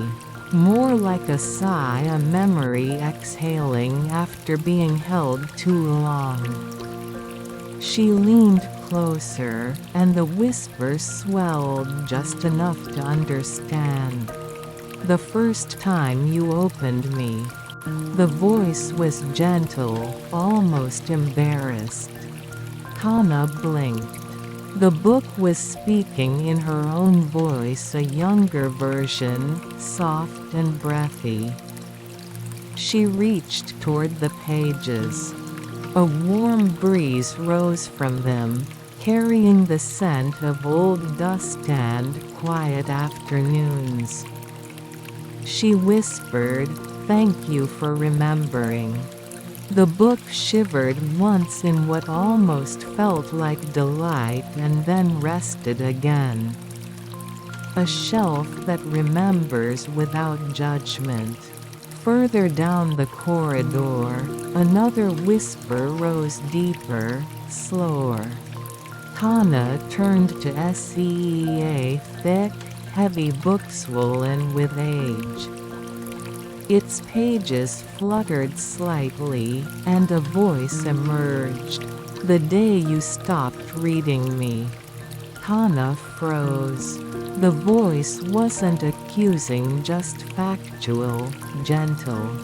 She touched the edge of its thickened paper. "I didn't forget you," she murmured. "I just couldn't finish." The book gave a low rustle, like a chuckle wrapped in cloth. "You weren't ready," it whispered. Kana felt something loosen in her chest, like a knot unraveling. A thin book with a trembling voice. A small, frail book barely larger than Kana's palm quivered near her knee. Kana knelt in front of it. The whisper that rose was tiny, fragile, as if the voice itself might tear if used too loudly. "I never had a page you liked." Kana's heart softened immediately. She picked the little book up carefully. Its cover was worn, its corners rounded from being handled long ago. "Not true," she said softly. "I liked your first illustration." The book brightened literally. A soft glow seeped through the pages, like morning sunlight. "I'm glad," it whispered. Kana smiled, and the book settled peacefully back onto the shelf as if finally comfortable in its place. Shelves that open like wings. As Kana walked on, the corridor widened. The shelves began to arch over her head, forming a vaulted ceiling of old wood and paper. Books shifted above her carefully, like birds adjusting their wings. When she passed beneath, whispers cascaded down like a barely there rainfall. "The day you forgot your umbrella's first warm rice ball." "You ever tasted when you cried quietly after school?" Dream you had about flying the moment you decided to keep going. Kana stopped walking. Every whisper was a memory she had once lost, small moments that had slipped through her fingers like dust in sunlight. And yet, the shelves had kept them. Gently. Carefully. without asking for anything in return. She bowed her head deeply. "Thank you," she whispered. The shelves shuddered, the wood giving off the faint scent of cedar and ink, a warm, approving smell. The whispers faded, settling back into silence like snow landing softly on a winter field. The corridor bends toward night. The golden spark drifted ahead, toward a bend in the corridor. Past the bend, the wooden floor darkened, and the moonlight dimmed as if evening were falling inside the corridor itself. A soft breeze carried a scent Kana knew well. The smell of old paper just before a dream begins. Her heartbeat slowed. Her breathing deepened. Somewhere ahead, a new room waited, a room that had been whispering her name since the moment she arrived in this quiet, impossible place. Kana stepped forward into the deepening stillness. The next chapter opened before her like a page ready to be read. Chapter 16: The Hidden Archive Beneath the Floorboards. As Kana followed the dimming glow of the golden spark, the corridor narrowed once more until she reached a simple wooden door, plain, unadorned, almost too ordinary for this dreamlike place. A draft of cool air slipped from beneath it, carrying the dusty scent of untouched rooms, and time kept still. Kana slid the door aside.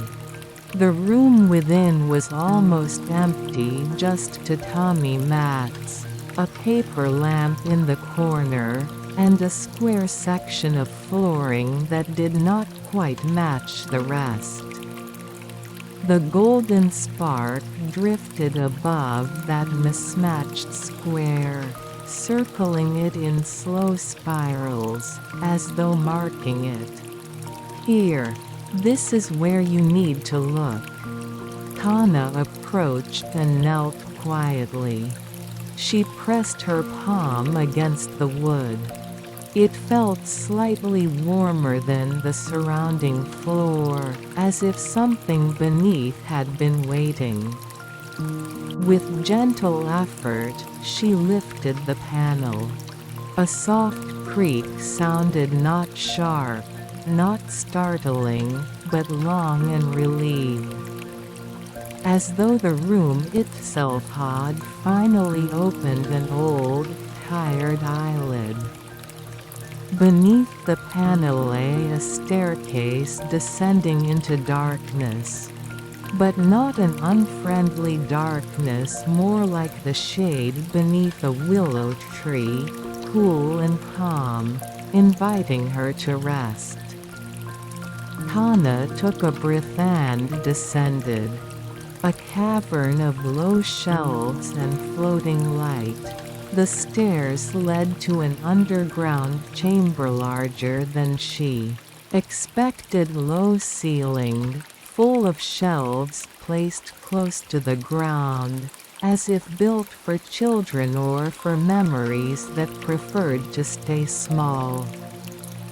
Thin paper lanterns floated above the shelves without strings, their glow shifting like slow, sleepy fireflies. Each lantern illuminated a small, square booklet set carefully in a row. Kana stepped closer and frowned. Every booklet was labeled with a single date. Not titles, not names, just dates. Some recent, some from years ago, some days she didn't even remember living. The golden spark hovered above the closest booklet. Kana took it with both hands. A record of unspoken moments. When she opened the booklet, there were no lines, no paragraphs, no drawings, just soft brushstrokes, faint as breath. The strokes slowly blurred until they formed images but not clear ones. Shapes, shadows, edges of memories that had never become full thoughts. Kana felt her chest tighten. These were moments she had experienced but never put into words. A teacher's hand briefly resting on her shoulder during a difficult day. The quiet shame of turning away from a pond after failing to skip a stone. A sudden wave of exhaustion halfway through a conversation she tried to keep up with. Tiny things, small waits, moments that passed but did not disappear. She touched the corner of the page. The image dissolved into gently falling light. Kana whispered, "Thank you for keeping them." The booklet warmed in her hands. The archive that never forgets. She opened another booklet. This one held memories she had forgotten on purpose. Moments she had brushed aside because they were too heavy for the time she lived them. A bus ride where she wanted to cry but stared out the window instead. A conversation that stung more than she admitted. A night she stayed awake far too long because she did not want the next day to come. Kana swallowed. These memories did not accuse her.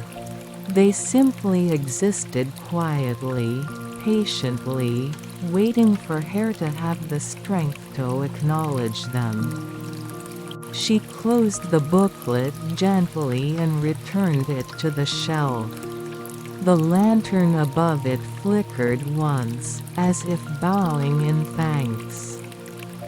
A booklet with no date at all. As Kana moved deeper into the archive, a small booklet caught her eye. Unlike the others, it had no date. Just a smooth, blank cover that shimmered faintly when touched by lantern light. The golden spark hovered eagerly, as though urging her onward. Kana opened the booklet. The pages were empty. Perfectly empty. She frowned slightly. Then as she breathed, as her fingertips rested on the paper, a single line appeared. Mada kakarete naihi, the days not yet written. Kana trembled. A warmth spread through her chest, not heat, but something gentler, like the feeling of morning light through shoji paper. More words formed. Anata ga yasashiku tsukute ikuhi. Days you will create gently. Tsukaretara yasumeruhi. Days when you will rest if you need to. Another line gloomed, soft as snowfall. Daijobu nahi daijobu ja nahi sono dochiramo anata no mono. Days when you are fine, days when you are not, both belong to you. Kana pressed the booklet against her chest and closed her eyes. Her breath softened. Her shoulders loosened. Something inside her, something she had carried for a long time, finally unclenched. The lantern that waits for her answer. The lantern above her glowed brighter, then dimmed a slow pulsing light, almost like a heartbeat. A question shimmered through the room's quiet. "Will you continue? Will you keep writing?" Kana opened her eyes slowly and nodded. "Yes, I think I can." The golden spark glowed warmly, satisfied.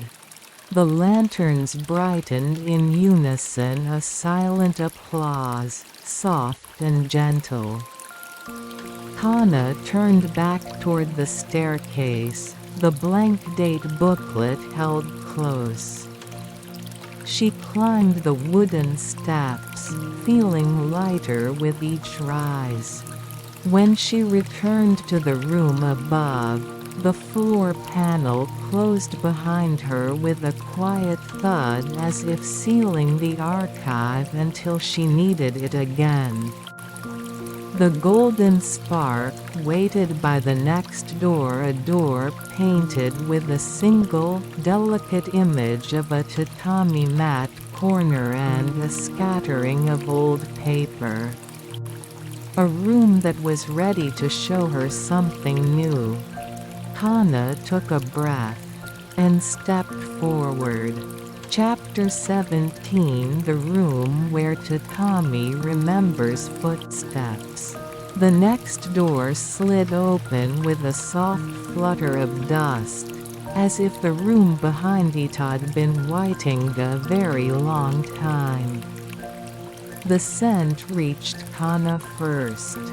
Fresh tatami, sun-warmed straw, and something older, almost like the smell of late summer afternoons preserved in quiet. The room was simple, almost austere. Just a large square of tatami lit by a single lantern hanging low from the ceiling. No furniture, no shelves, no books. But the moment Kana stepped inside, the golden spark drifted downward until it hovered just above the tatami, as though the floor itself was what mattered here. Kana knelt, and the tatami exhaled. Footprints that never left. Faint markings glimmered across the surface of the tatami mats. Not stains, not wear. More like shadows of footsteps, thin, delicate traces that glowed and faded like ripples on a quiet pond. They weren't footprints of shoes. They were softer, bare feet. Children's feet, slow steps, quick turns, pauses where someone had knelt for a long time. Kana realized these were footsteps from memories. Not only hers, but the footsteps of anyone who had ever entered this room. Memory captured not in words, not in ink, but in the silent way a person moves. The golden spark drifted to one particular place, a small oval of light near the corner. Kana touched it.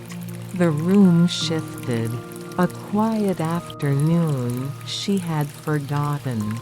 Suddenly, the tatami grew warm under her hand, warm like sunlight filtered through shoji paper. A small image blossomed in Kana's mind, slow and gentle. She saw herself as a much smaller child, sitting in this room or a room very much like it. Bare feet tucked under her. A picture book in her lap. The faint sound of distant cicadas. She remembered the texture of the tatami, Cool in the morning, warm by noon, a little rough against her skin. It was one of the first places she had ever felt safe enough to sit quietly. Kana inhaled sharply at the familiarity. She whispered, "I didn't know I still carried this." The room answered with a soft flicker of lantern light. Footsteps of someone she once admired. Another trace glowed, this time larger, with a long pause near the center of the room. When Kana laid her fingers against it, another memory rose. A teacher she had admired, gentle, patient, soft-spoken, had once knelt in front of her in a tatami room just like this. Kana had been crying quietly, unable to say why. The teacher hadn't asked, hadn't pressed, had just sat with her, close enough to make the silence warm instead of lonely. Kana felt her throat tighten. The tatami beneath that memory grew warmer, comforting, reassuring. She murmured, "Thank you." The warmth swelled and then faded like a sigh.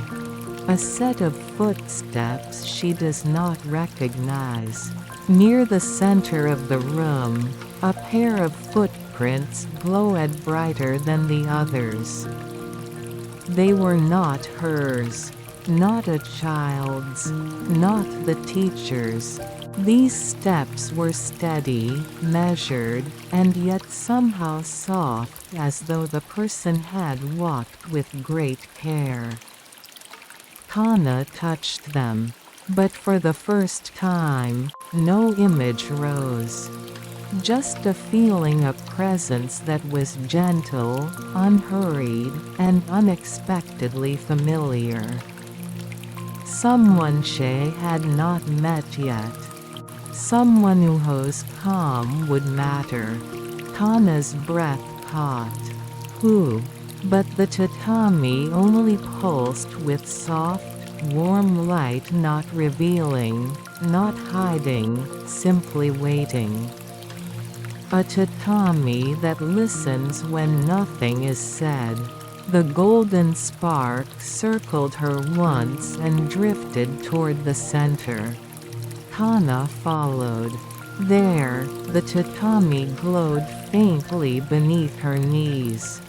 When she lowered herself into a sitting position, the room exhaled again, a long, slow breath like a friend settling beside her.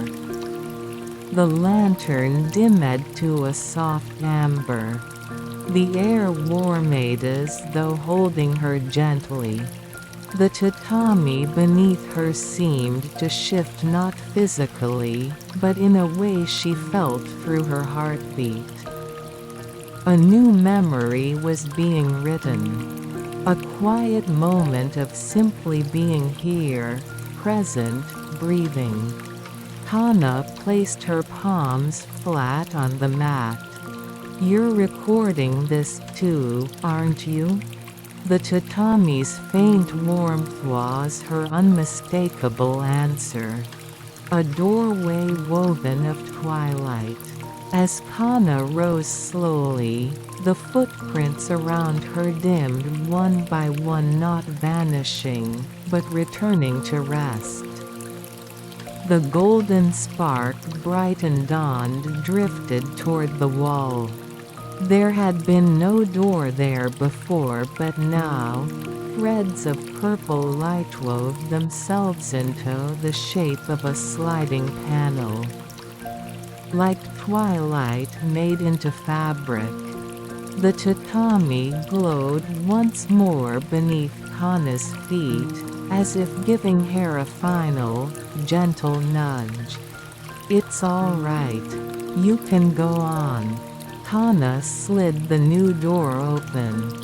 A breeze scented with old paper and moonlit ink brushed against her face. She stepped forward, and the room of tatami quietly folded her new memory into its woven heart. Chapter 18: The Ink That Remembers Dreams. Kana passed through the twilight-colored sliding door, and the world beyond it shifted like breath on glass. The new room was dim, lit only by thin ribbons of pale light flowing down from cracks in the ceiling, not real cracks, but deliberate slits of illumination like brushstrokes left by a careful hand. The air smelled strongly of ink, rich, dark, calming, mixed with the faint crispness of freshly unfolded paper. A low desk sat in the center of the room. On it rested an inkstone, a brush, and a single shallow bowl of water that reflected the faint light like liquid moon. The golden spark hovered near the inkstone, buzzing softly, almost reverently. Kana approached. Her footsteps felt heavy in a peaceful way, as though the room itself wanted her to slow down, to sink into quietness the way ink sinks into paper. She knelt at the desk. The brush leaned slightly forward, its tip darkened, as if someone had used it not long ago. But Kana knew. This room had been waiting for her. The inkstone whispers first. She touched the edge of the inkstone. Immediately, a ripple of coolness ran through her fingers, a chill not unpleasant, but awakening. A whisper echoed in her mind. "Do you remember dreams you lost?" Kana froze. The inkstone darkened, its surface deepening as though pulling shadows inward. Then something rose from it, a thin coil of blackness, soft as silk, gathering itself into a shape. A dream, one she had forgotten.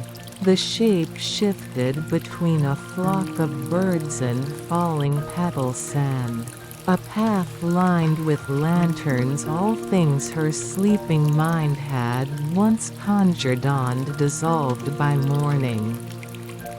Kana watched, breath held. Then the ink coil folded back down and slipped silently into the inkstone's darkness. A second whisper followed. "Dreams don't vanish.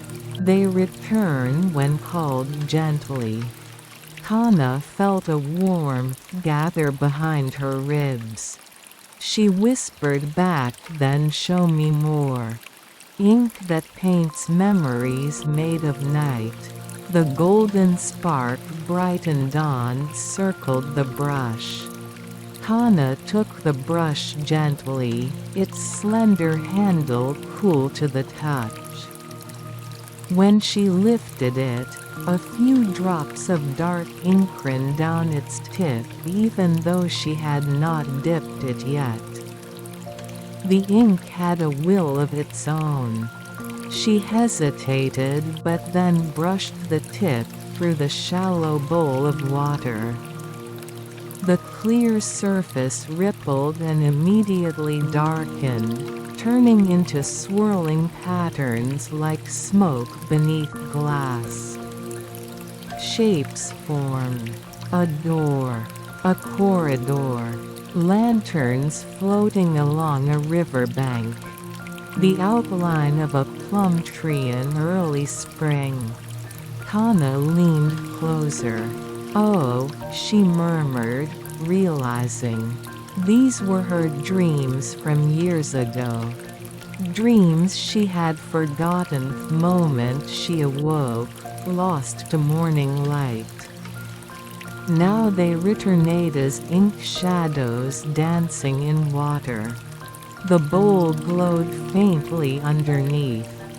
The dreams weren't sharp. They didn't try to reveal everything. They shifted softly, like the memory of wind. One dream refuses to take shape. She dipped the brush again. A new swirl of ink rose, but this one didn't form a picture. It thickened, darkened, trembled. Kana frowned gently. The ink spun but never resolved. Every time it began to show something, a figure, a place, a sky, it dissolved again into formless darkness. Kana's heartbeat quickened.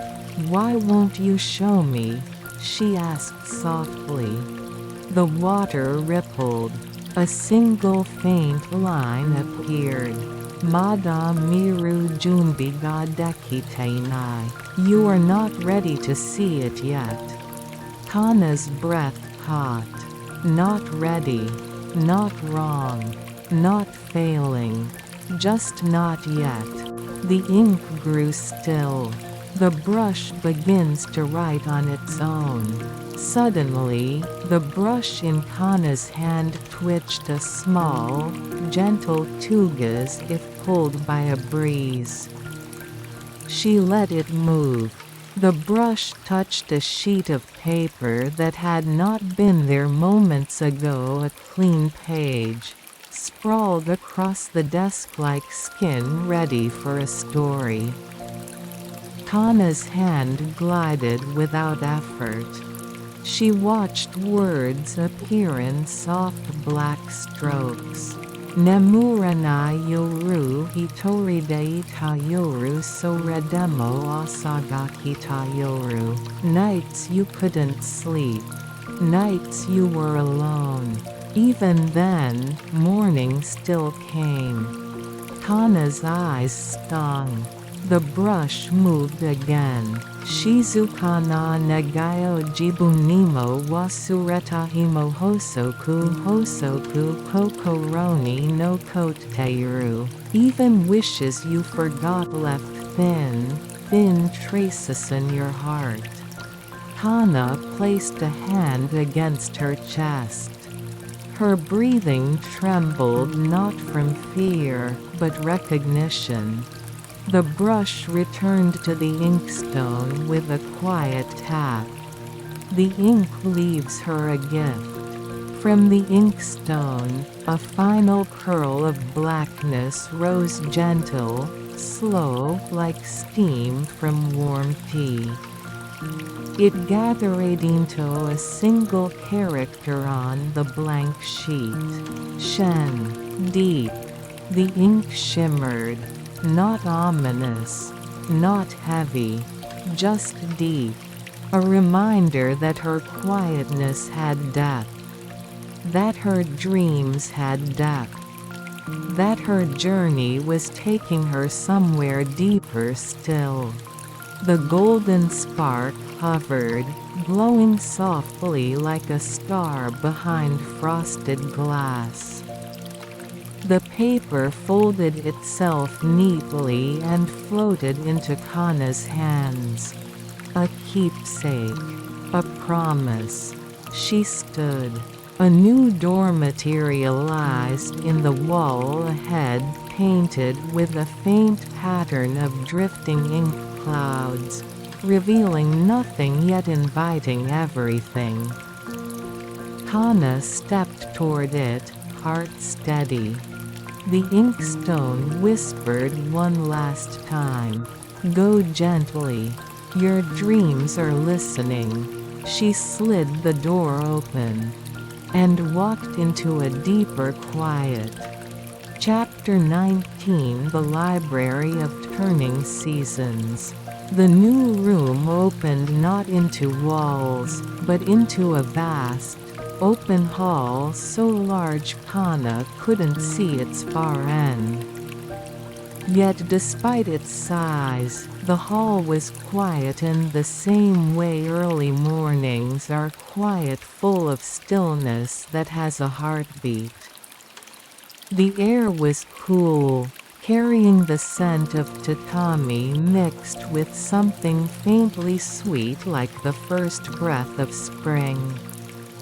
Rows of shelves stood in gentle arcs, not straight lines. They curved softly, as if embracing the reader rather than organizing themselves. Above them, the ceiling shifted subtly. Not painted, but alive. When Kana looked up, she saw a sky that slowly turned through seasons. Spring's pale pink, summer's deep blue, autumn's amber glow, winter's soft silver. And then back again. Everything changed slowly, like a dream remembering itself. The golden spark drifted ahead, slightly dimmer now, not tired, but quiet. Kana stepped into the hall. The shelves reacted at once. Books that open like petals. The moment her foot touched the floor, the books on the nearest shelf shivered lightly, then one by one their pages unfurled like cherry blossoms opening. Soft petals of paper fluttered upward, each carrying a faint rustle like distant wind through leaves. Kana reached out. One petal floated down and landed on her palm. Words shimmered across it. Haruno hino kazenoiro, the color of spring wind. Kana's chest warmed. The paper dissolved into soft pink motes that vanished into the air. Another petal drifted into her hair, and she felt it melt like a snowflake. Each petal held a memory, not hers alone, but memories of countless seasons people had lived in quiet rooms exactly like this. Shelves that turn with the seasons. Kana walked further. As she passed through the next row of shelves, the room shifted. Suddenly, she was in summer. Warm air brushed her cheeks, carrying the scent of distant rain and green leaves. The shelves here held books with deep blue covers, and when they opened, little droplets fell out. Not water, but ink shaped like water, cool and shimmering. One drop landed near Kana's foot and rippled across the floor like a pond touched by wind. She whispered, "It really changes." The golden spark bobbed gently, as if smiling. Kana continued walking. Autumn shelves with pages like falling leaves. When she stepped into the next section, the air thickened with warmth. Amber light glowed from the shelves. Books opened themselves, and pages drifted down like falling leaves. Soft, crisp, with gentle rustling sounds that made Kana's eyelids heavy. One page brushed her cheek. It whispered, "Hitoki tsuitahi, a day you finally breathed out." She smiled softly, a little sadly. The page settled at her feet and faded into the floor. A winter isle wrapped in silence. The final section was wrapped in pale silver. The ceiling above held a winter sky, white, quiet, soft as a held breath. Books here barely moved. Their pages stayed closed, slumbering. Kana approached one with a white cloth cover. As she reached out, her fingertips felt a chill of nostalgia, the kind that makes the heartbeat ache and rest. She touched it gently. The book opened just a little. Inside was a single line. Shizuka no nakade nani ka ga sodatteiru. In the quiet, something is growing. Kana's breath trembled, slow and deep. She closed the book softly. A table at the heart of all seasons. The golden spark led her toward the center of the hall. There stood a low wooden table surrounded by empty cushions.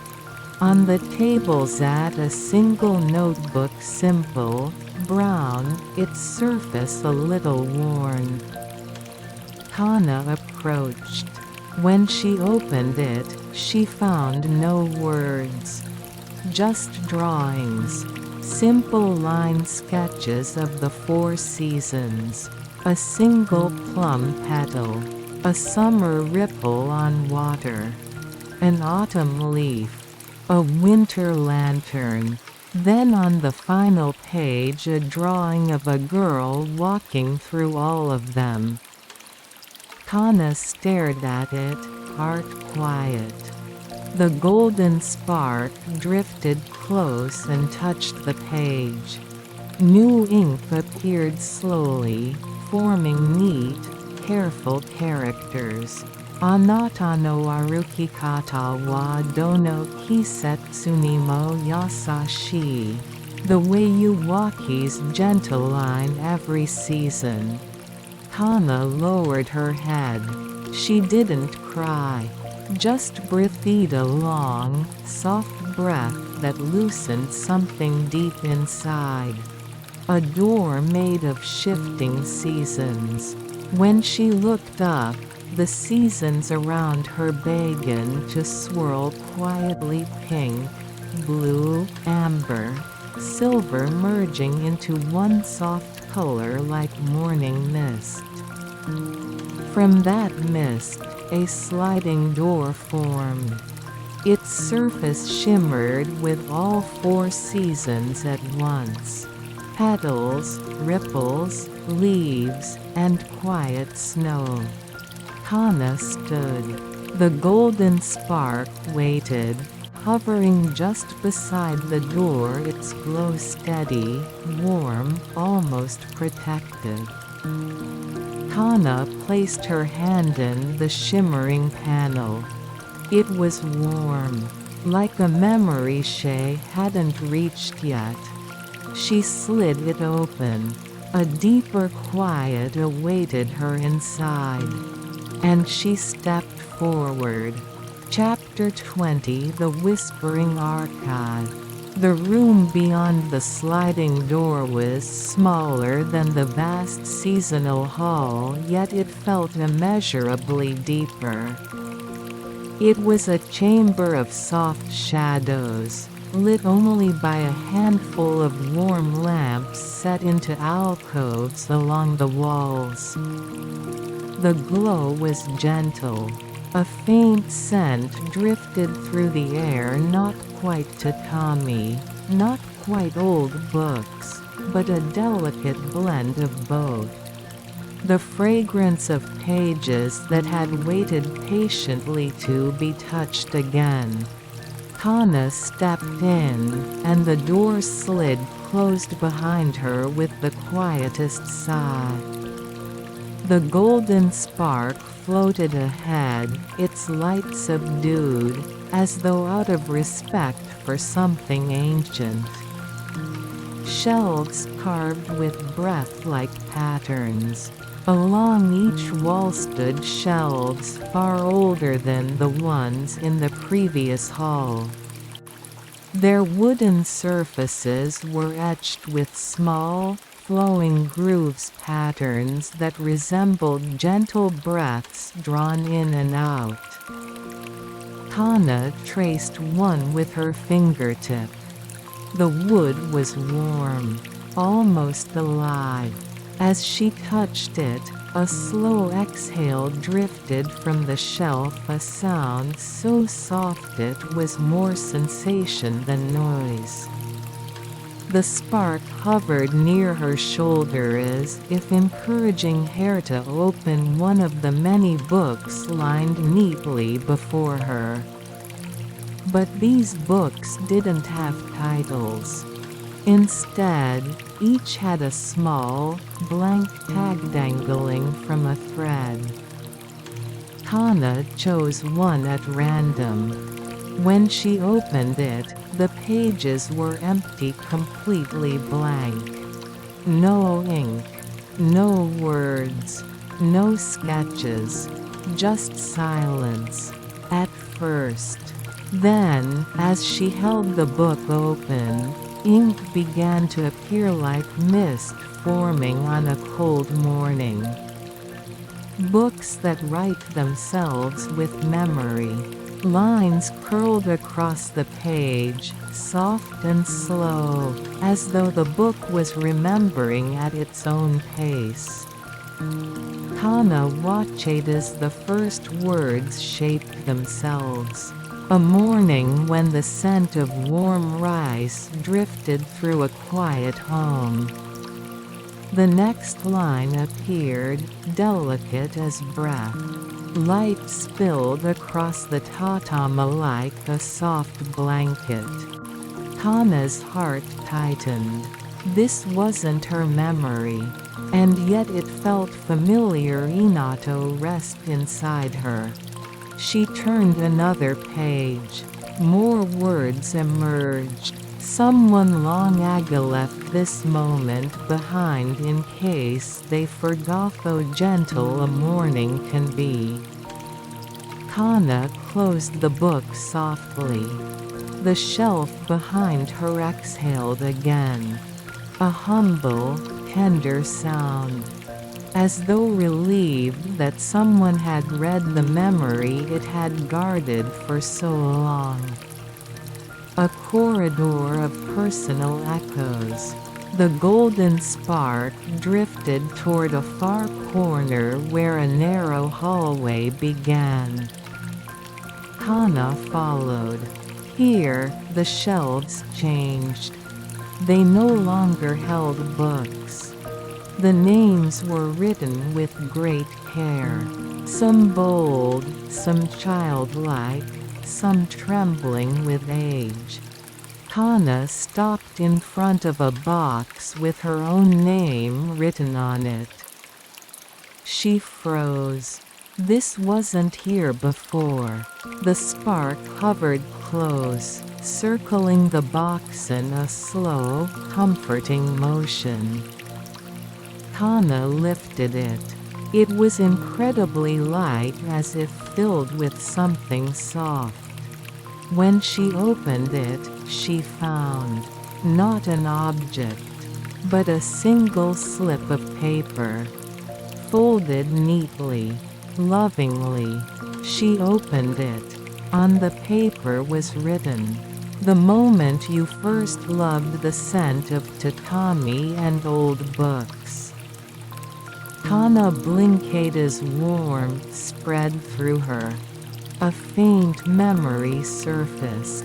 A childhood afternoon, sitting cross-legged in a sunlit room where old books towered around her like sleepy guardians. She remembered how the tatami warmed under her palms. How the dust motes swirled like tiny stars in the beam of afternoon sun. She remembered thinking that if silence had a scent, it would smell exactly like this. She closed the paper slowly. I had forgotten. The golden spark nudged her elbow, gentle and knowing. The archive's guardian. At the end of the corridor stood a small cushion, and on it sat a figure. A woman carved from wood or perhaps stone, but her surface shimmered softly like something between both. She wasn't alive, but she wasn't entirely still either. Her eyes were closed, and her hands were folded over a book in her lap. Kana approached cautiously. The air around the figure felt ancient but kind. The golden spark floated closer to the statue's face. For a moment, nothing happened. Then the statue's book opened half a centimeter. Just barely. A voice not heard aloud, but felt like a warm thought reached Kana. Every quiet moment you forget returns here. Kana swallowed. The voice continued, not to burden you, but to keep them safe until you are ready. Kana's hands trembled slightly. So this place is a collection of silence? And gentleness, the voice answered. Yours, and others. Every life leaves soft echoes. The book in the statue's lap closed again. Kana bowed, not sure why, but feeling it was right.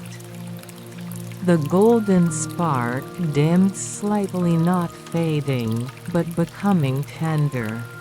A doorway made of remembered quiet. The chamber brightened as the spark drifted toward the far wall. There, a new door appeared, this one formed not of wood but of faintly glowing paper. Pages layered themselves into a sliding panel. Old pages, new pages, blank pages, pages full of ink. They pressed together like memories harmonizing. Kana approached. As her hand touched the paper door, a soft hum rose from it like the purr of a contented cat, or wind brushing a library window. The spark waited at the center, its light warm and steady. Kana slid the door open. A deeper, softer darkness waited on the other side. A place that felt like the inside of a dream she hadn't dreamed yet. Kana inhaled slowly. Then she stepped through. Chapter 21 The Chamber of Soft Footsteps. Beyond the paper door, Kana entered a space so quiet that even her breath felt loud. And yet this silence wasn't empty. It was full of presence, as if the room were listening with gentle patience. The golden spark hovered ahead, glowing faintly, its light no longer guiding with insistence but simply accompanying her. The floor was made of tatami, soft underfoot, freshly woven yet familiar in scent and texture. Each step Kana took released a faint aroma, the subtle green sweet breath of new straw. The air was dim, lit only by small lamps that rested directly on the floor instead of hanging from the ceiling. Because of this, the light moved with her steps, deepening and softening like ripples on water. Footsteps that echo like memory. As Kana walked, she heard her own footsteps echo. But the echoes didn't match her steps. Her foot touched the floor, but the echo came a moment later, soft and unhurried. Like another version of herself walking a little behind. Kana stopped. The echo took 2 more steps and stopped too. Her breath caught. Someone? No reply. Just soft quiet. Kana took a step backward. The echo took a step forward. Their steps met in the middle and blended.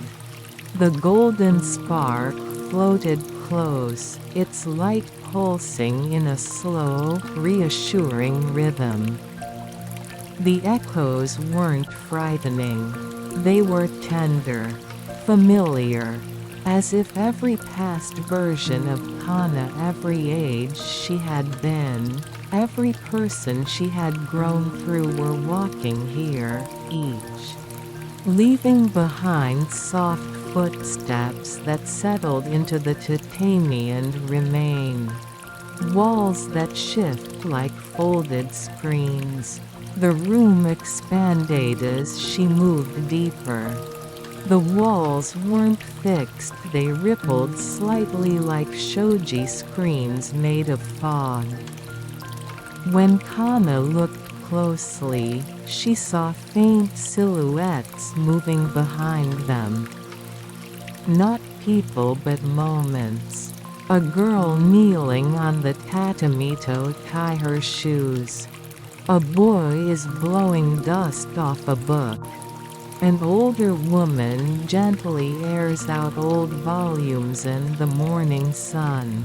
A child tracing their finger along the grain of a wooden floor.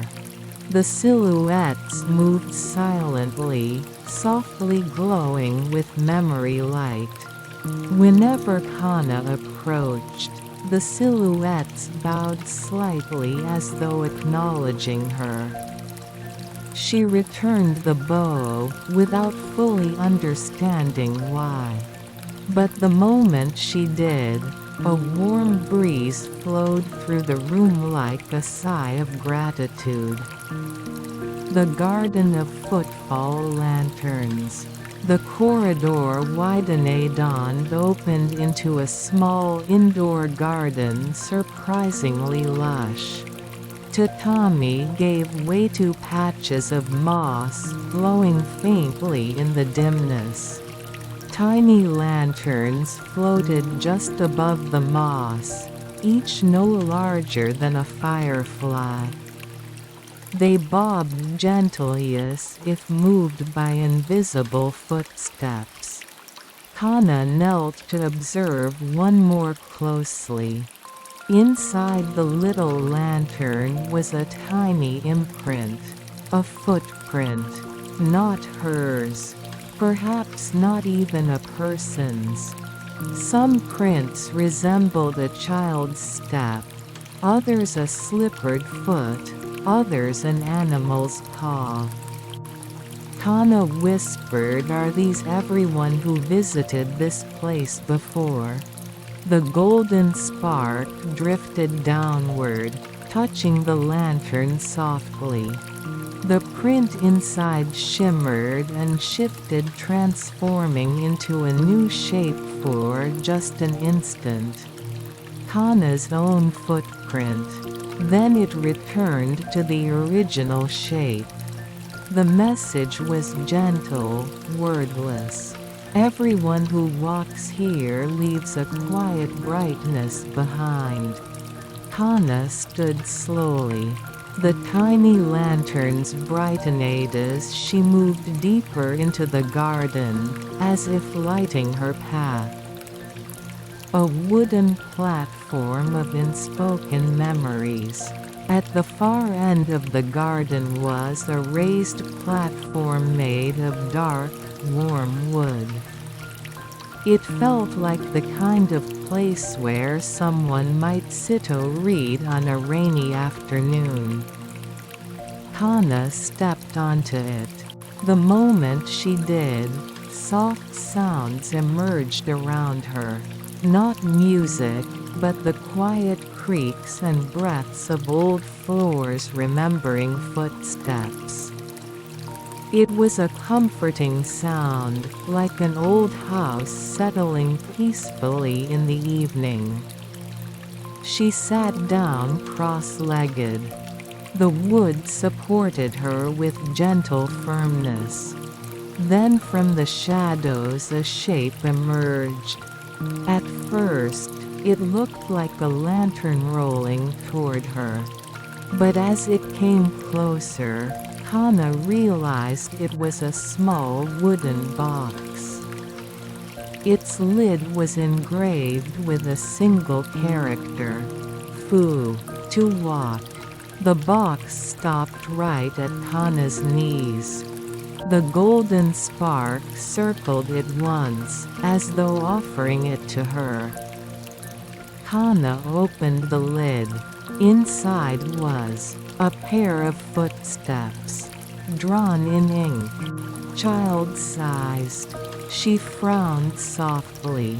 "Are these mine?" The spark flickered in a way that felt like a nod. Hana traced the ink with one fingertip. And suddenly a memory bloomed. A younger version of herself learning to walk on tatami, falling forward, laughing breathlessly, her hands on the warm floor as someone just out of sight encouraged her gently. The memory wasn't sharp. It was soft, like an old blanket. Hana's throat tightened. She closed the box and held it against her chest. "Thank you." The spark glowed warm. A doorway that opens only to stillness. When Hana finally stood, a new door had formed at the edge of the garden. This one was different from all the others. It had no frame, no panels, no material she could name. It was simply a vertical shimmer of air like heat rising from a distant road, only cooler, calmer. Hana approached it. The space beyond looked like twilight purple and deep, with drifting motes of dust light. She placed one hand into the shimmering threshold. It felt like dipping her fingers into gently warmed water. The golden spark floated right beside her shoulder, bright as ever. Hana exhaled softly. Then she stepped through. The air on the other side wall even quieter, even softer. A place waiting for the next part of her journey. Chapter 22 The room where dust remembers light. The space beyond the shimmering doorway was bathed in a faint lavender. Twilight, not dark, not bright, but the kind of gentle glow that invites one's eyelids to grow heavy. Hana stepped forward and found herself standing on a floor of smooth wooden planks, worn by time yet polished by countless hands and feet. The scent of tatami still lingered in the air, but now it mingled with the delicate fragrance of old paper and something like distant rain. The golden spark hovered close, its light softening as if adapting to the quiet elegance of the room. Dust motes drifted lazily in the lavender glow, each one catching the light before spinning gently away. Like tiny memories trying to tell a story. A room barely furnished, yet full. The room had no shelves, no cushions, no tables. Only a single, low wooden bench was placed in the center, and behind it, a tall, narrow window covered with rice paper. The light that filtered through was muted, as though it had traveled a long way just to rest here. Kana approached the bench and sat down. The wood was warm in that quiet, patient way that only very old things ever managed. The moment she settled, the dust in the air shifted, gathered, slowly swirled, and began forming shapes.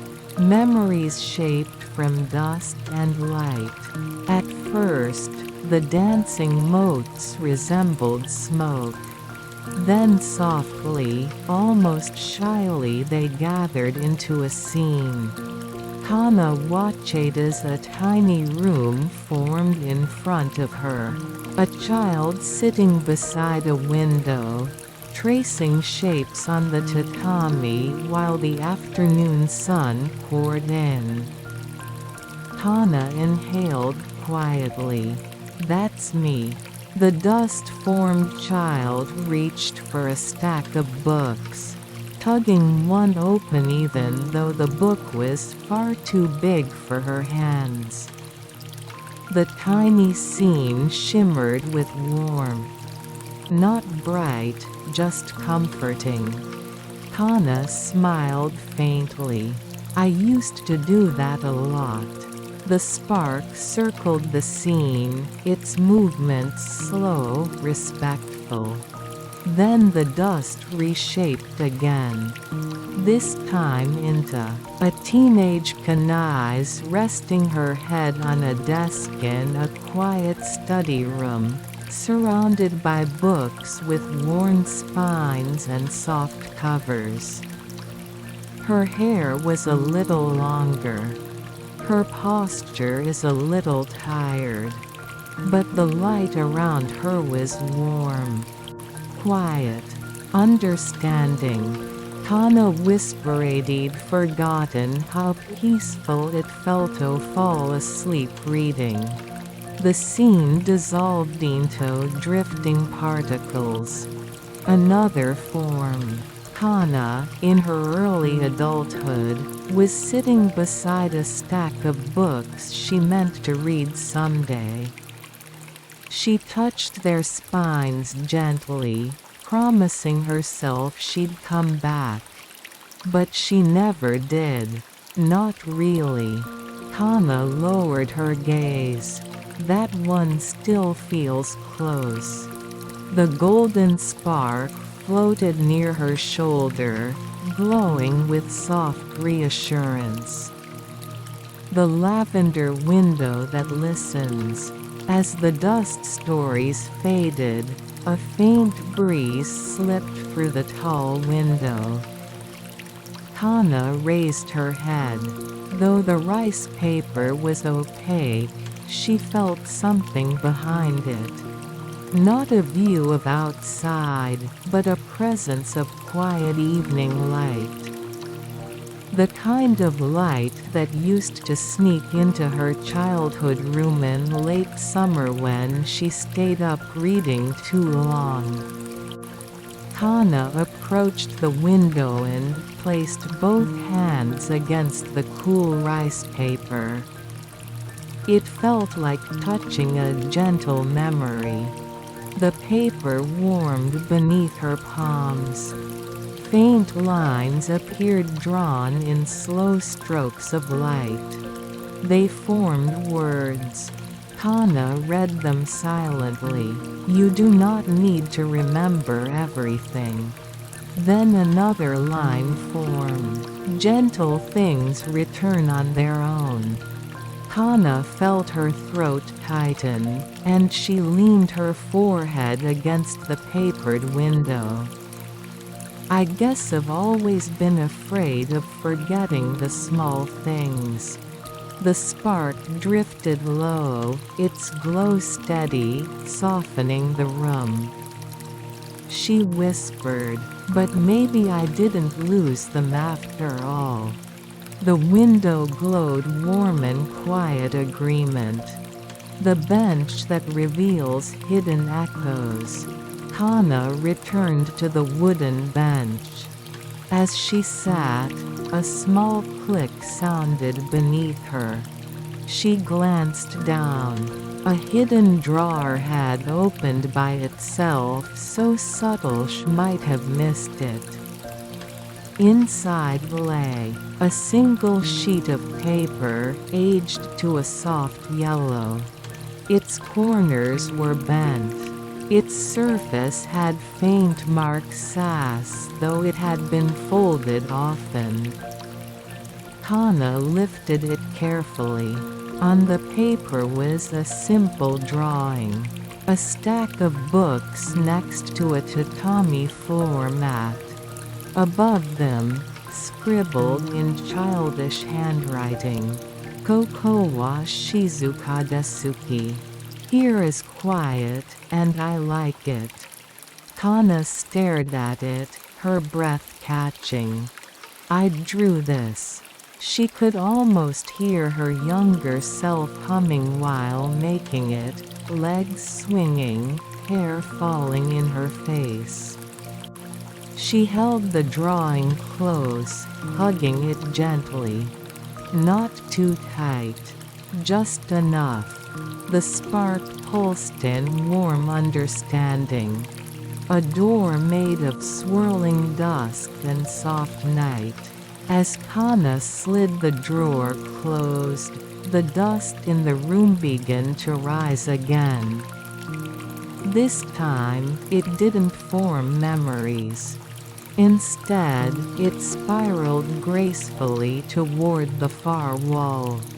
The swirling dust merged with lavender light, coalescing into a new door. A door shaped from gathered quiet. Its edges glimmered like ink drying slowly on paper. Kana approached it, drawing breathe as calm as a moonlit pond. The golden spark waited beside the door, steady, patient. Kana placed her hand in the dust-formed panel. It didn't feel like wood, or paper, or air. It felt like something waiting for her and no one else. She slid the door open.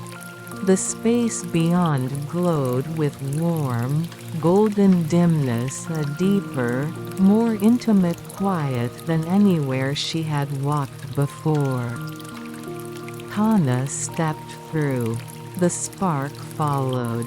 The door dissolved behind them without a sound. Chapter 23: The Golden Niche of Forgotten Comfort. The golden dimness ahead was warmer than candlelight, yet softer than dawn. Kana stepped forward as though entering the inside of a quiet breath. The floor beneath her shifted back to tatami, but older, gently worn, with the kind of scent that only rooms well-lived in carry. The golden spark glowed brighter, but not urgently. It pulsed with a kind of tenderness, as if this room meant something to it. And perhaps to Kana as well. A room shaped by comfort rather than walls. The space wasn't quite a room. Its borders dissolved into shadow, giving the impression that the walls were hiding, allowing Kana to face only what was soft. Near the center sat a low table with rounded corner sand. A cushion beside it that seemed to shift subtly, adjusting itself into the shape she'd find most comfortable. Kana knelt. The cushion welcomed her weight with gentle warmth, like sitting on a sunlit floor. On the table rested 3 objects. 1. A tiny ceramic cup. 2. A folded piece of cloth. 3. A sealed envelope with her name written in calm, deliberate strokes. Kana's breath slowed. The spark drifted toward the envelope, its light soft and encouraging. But before reaching for it, Kana touched the ceramic cup.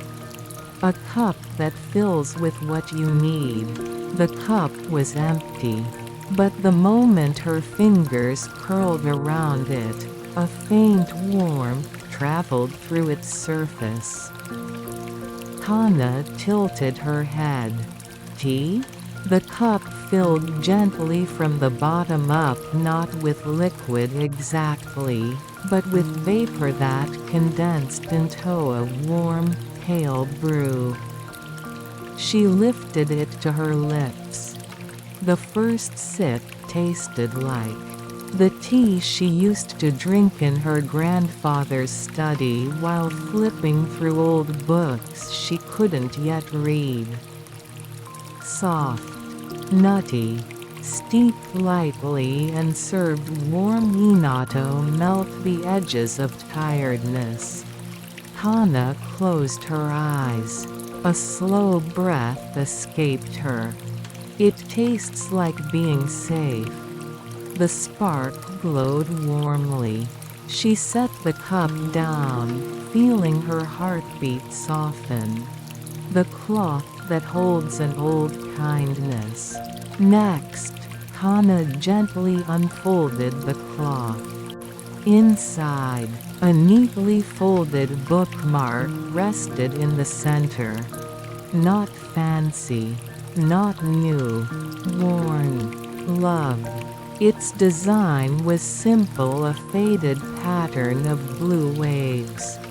Kana brushed a finger along its surface. A memory rose like a tide. A library. A rainy afternoon. A kind librarian placed this bookmark into Kana's hand when she returned a book with pages slightly wrinkled from the rain. The librarian had said, "Books forgive us when we try our best." Kana swallowed. I forgot about her. The bookmark warmed faintly in her fingertips, as if acknowledging her. She folded the cloth around it again, gently. The envelope that speaks softly. Finally, Kana reached for the envelope. Her name was written in handwriting she recognized but couldn't place. Not a person. Not exactly. It was written in the handwriting she used to have before growing older. Before she began rushing. Before she forgot to write slowly. Kana carefully opened the flap.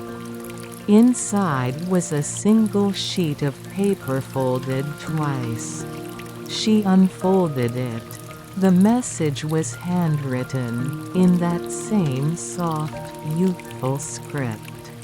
If you grow tired, remember the places that loved you quietly. Kana stared at the words until they blurred slightly. Another line followed. Not everyone needs a reason to rest. Kana exhaled, a long, trembling breath that felt like letting go of something heavy. I think I needed that. The spark drifted close to her cheek, its light warm like a hand resting gently on her shoulder.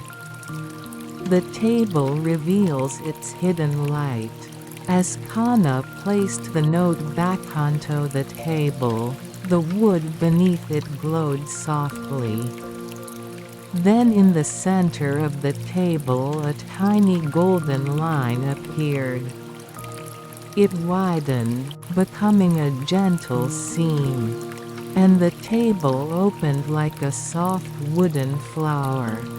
Inside was a small alcove, glowing with warm, golden light. And within the alcove a tiny lantern, no bigger than a teacup, made of thin, delicate paper and a frame of bamboo. It flickered with the exact same light as the golden spark. Kana looked at the spark, then back at the lantern. "Is this you?" The spark hovered still, pulsing softly. Kana reached toward the lantern. The spark drifted into it, merged with it. The lantern brightened with a warmth so gentle that Kai felt her entire body relax from the inside out. She lifted the lantern carefully. It was light as breath. A door shaped from lantern glow. As Kana stood, lantern cupped in her palms, the golden dimness around her began to stir. Softly, slowly, and on the far side of the room, the shadows parted to reveal a new doorway made entirely of glowing paper. Lantern light pulsed through it like a heartbeat. Kana stepped forward. The lantern in her hands glowed brighter as she approached, not guiding her, but walking with her, living with her, growing with her. When she reached the door, the paper shimmered with soft warmth. Kana slid it open with both hands. The space beyond was filled with a gentle, radiant dusk. Something deeper, something final, something waiting. Kana stepped through. The lantern followed, its glow steady and sure. The door closed behind them without a sound. Chapter 24: The Lantern That Remembers the Dark. The dusk beyond the paper door did not behave like ordinary twilight. It breathed, softly, slowly, like a creature that had been asleep for a very long time and was just now waking. Kana held the lantern in both hands. Its warm, pulsing glow cast a circle of gentle light around her feet, as if insisting that no darkness had the right to touch her directly. She stepped forward. The ground beneath her was neither stone nor soil. It felt like walking on quiet, like the space between heartbeats. Far ahead, a single ripple of darkness moved across the horizon. Kana stopped. "Something's here." The lantern flickered, just once, as though nodding. A presence shaped like a memory you forgot to keep. From the ripple of darkness, a shape emerged. Not threatening, not hostile, but empty. A half-formed silhouette, like the outline of a person cut from paper and left unfinished. It swayed gently, as though unsure whether it was allowed to exist. Kana's breath caught. The silhouette had no face, yet she felt something familiar in the tilt of its head, the angle of its shoulders. You feel like she frowned. Like a memory I misplaced. The silhouette trembled faintly, as though her words winded it. Kana took one step forward. The lantern pulsed brighter. The silhouette recoiled not from pain, but from shyness. "Wait," Kana said softly. "I'm not here to chase you away." The lantern dimmed again, as if making space for her voice. Kana knelt slowly, lowering herself to the silhouette's level. "Can you understand me?" The silhouette tilted its head. Then in a motion slow as a drifting leaf it placed one hand against its own chest. "Where a heart would be." Kana blinked. "Is that where you're hurting?" The silhouette's posture folded in a small, aching nod. Lantern light reveals what shadows hide. The lantern in Kana's hands began to warm, not hot, but warmly insistent. It brightened. Inato cast a beam of soft gold across the silhouette's chest. The shadow flinched, but did not withdraw. Instead, the darkness around its heart began to swirl. Kana leaned forward, eyes soft. "It's okay, let me see." The lantern's light broke gently across the shadow, revealing a crack, a fracture running from its heart outward, as though something inside had once tried to grow and the shadow had been too thin to hold it. Kana whispered, "You were supposed to become something." The silhouette trembled. "You were a feeling," Kana murmured, "that never got to finish." For a moment, the entire space around them held its breath. A forgotten voice finally speaks. From the crack in the silhouette, a faint whisper escaped. It wasn't words. Not yet. More like the sound of someone trying to remember how to speak after years of silence. Kana brought the lantern closer. The whisper strengthened, still fragile, but clearer. It coiled around her ears like a breeze made of sound. The voice wavered, stayed behind. Kana's hands tightened around the lantern. "You stayed behind?" Her voice softened. "For me?" The silhouette's head bowed. "Couldn't follow when you grew." Kana froze. She understood. This wasn't a ghost. Not a monster. Not even a memory. This was a piece of her. A part of her heart that she left behind when she became older, busier, quieter on the inside. A part that couldn't keep up. Kana swallowed. "I'm sorry," she whispered. "I didn't know I'd left you." The silhouette shivered, but not from fear. From relief. The fracture in its chest glowed faintly. Not with shadow. With gold. The lantern's light reflected it, recognizing something of itself. The silhouette whispered, "Don't leave me here." Kana shook her head softly, eyes stinging. "I won't." She lifted the lantern higher. "Come with me." The silhouette reached out hesitant, uncertain, aching.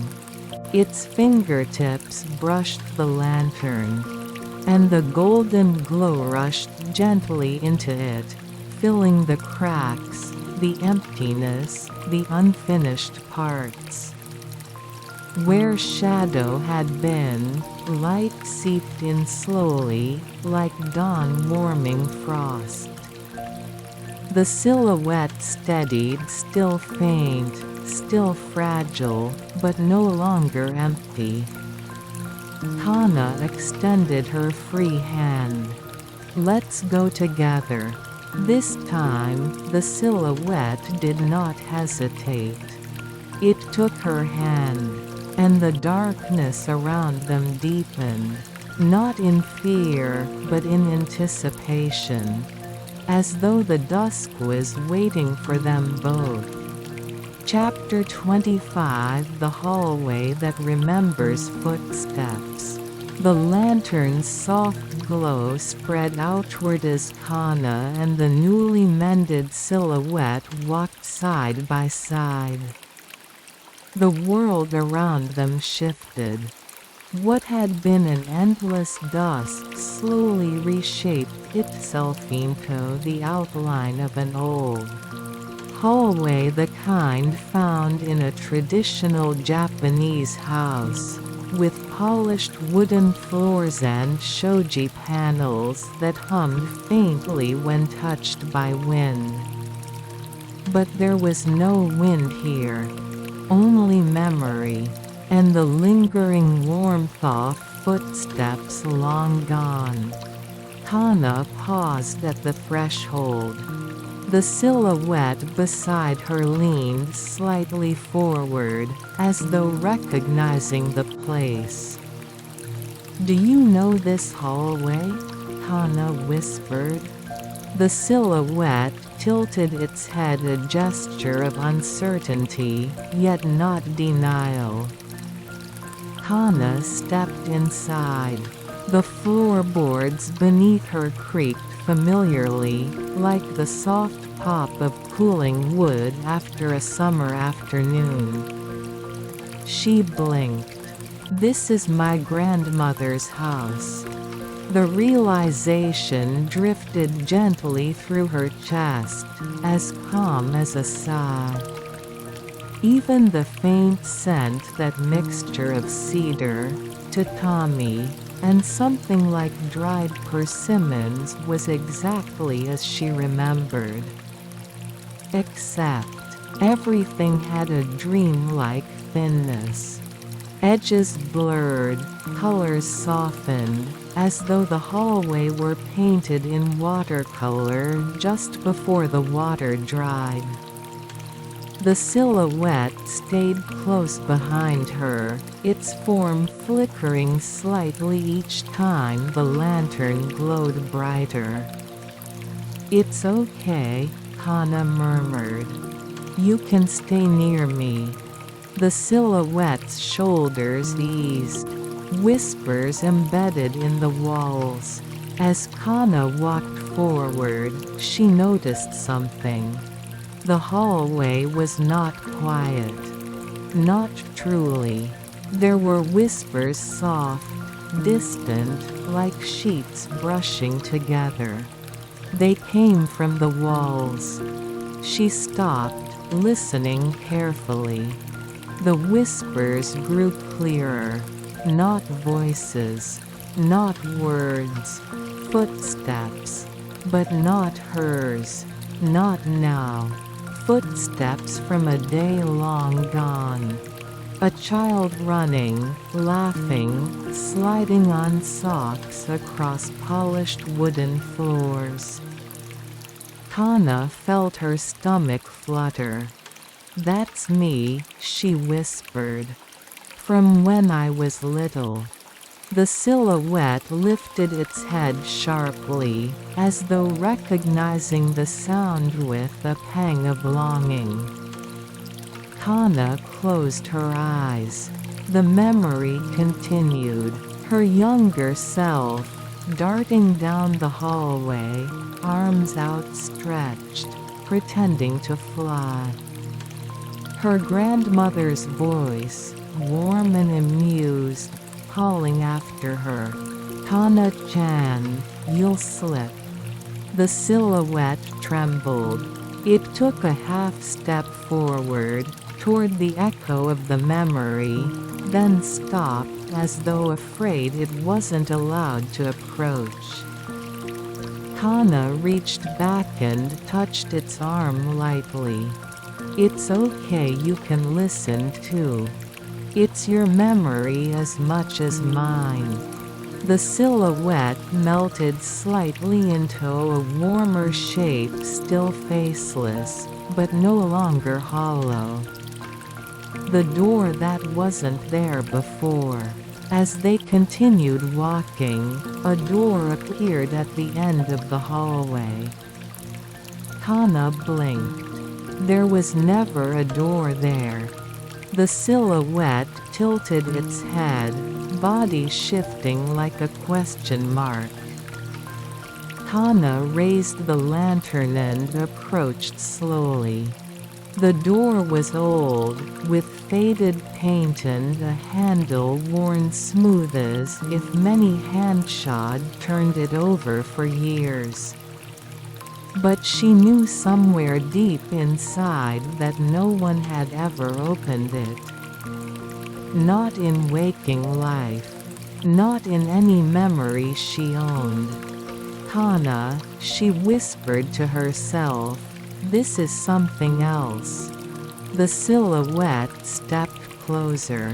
Its shadowed form reflected faintly in the door's surface, a dark outline surrounded by the lantern's glow.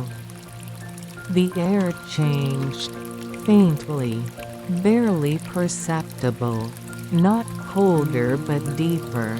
As though the space beyond the door held more weight than the hallway around them. Kana looked at the silhouette. "Are you afraid?" The silhouette shook its head slowly. Then placed its hand over the area where its heart had once cracked. A soft gold shimmer bloomed beneath its palm. Kana smiled gently. "You're braver than I remembered." She reached for the handle. But before she touched it, the door pulsed. Just once. A heartbeat. Kana froze. "Did you feel that?" The silhouette nodded. The lantern flickered, its flame stretching toward the door as if drawn by something on the other side. Kana steadied her breath. "Okay," she whispered. "We'll open it together." She wrapped her fingers around the handle. The silhouette placed its hand beside hers, its touch weightless, yet somehow steady. One breath. Then another. Kana turned the handle. The door opened without a sound. And beyond it, it was not darkness, but an open room filled with floating pages. They drifted lazily through the air, turning like feathers, like leaves in slow-motion wind. Each page glowed faintly, as though lit from the inside. Kana took a step forward, eyes widening. "These are rare," voice trembled. "Memories I never finished writing." The silhouette stepped beside her, no longer trembling, no longer unsure. For the first time since she met it. It stood tall. Chapter 26, The Room of Unwritten Pages. Kana stepped into the room, her lantern's glow brushing gently against the drifting pages. The silhouette stayed close, its presence no longer fragile, still quiet, still. Soft, but steadier now, as if the gold filling its crackshod begun to take hold. Kana reached for one of the floating sheets. It descended toward her palm like it had been waiting. Her fingertips brushed its surface, not paper, but something warmer, more alive. A faint pulse. A memory heartbeat. The page brightened, and a scene unfolded across it like ink blooming in water. A memory that never had time to grow.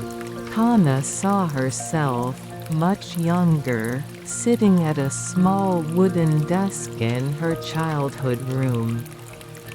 Tatami beneath her. Soft rain outside. A half-open jar of ink beside a blank notebook.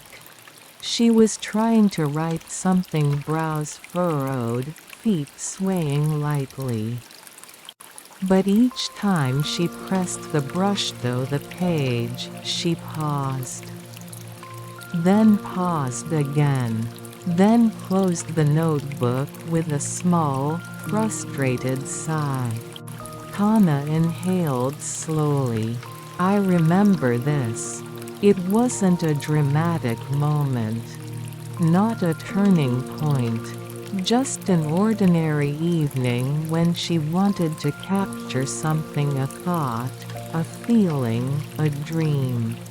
And couldn't. The silhouette stepped closer, its head bowed slightly as though this scene pulled gently at something inside it. Kana whispered, "This was one of yours, wasn't it? One of the pieces of me that got left behind." The silhouette touched its chest again, the place where gold now shimmered softly. A small, undeniable nod. Pages drift like snow made of memory. Kana released the page. It floated upward again, drifting silent lys. The memory faded back into light. Hundreds more pages moved through the room. Some were blank. Some carried faint images, half-drawn sketches of days she vaguely remembered. Others were filled with tiny fragments of words she'd once whispered to herself and then forgotten. Her voice softened to a hush. All of these were supposed to become something. The silhouette's form rippled with gentle warmth as though agreeing without sound. Kana walked slowly deeper into the room. Pages brushed her shoulder, her hair, her fingertips. They did not fall, only drifted, as though gravity here was an optional courtesy.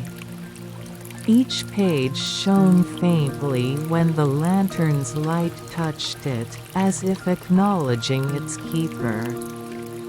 The page that refused to come closer. After a few minutes, or what felt like minutes, but might have been something softer than time, Kana noticed one page that did not behave like the others. While the rest floated freely, this one stayed near the far wall. Unmoving, unaffected, almost reluctant, Kana approached slowly. As she drew nearer, the lantern's glow dimmed slightly, not because it weakened, but because the page absorbed the light. The silhouette followed her, but hesitated halfway, stopped by something invisible yet firm. Kana looked back at it.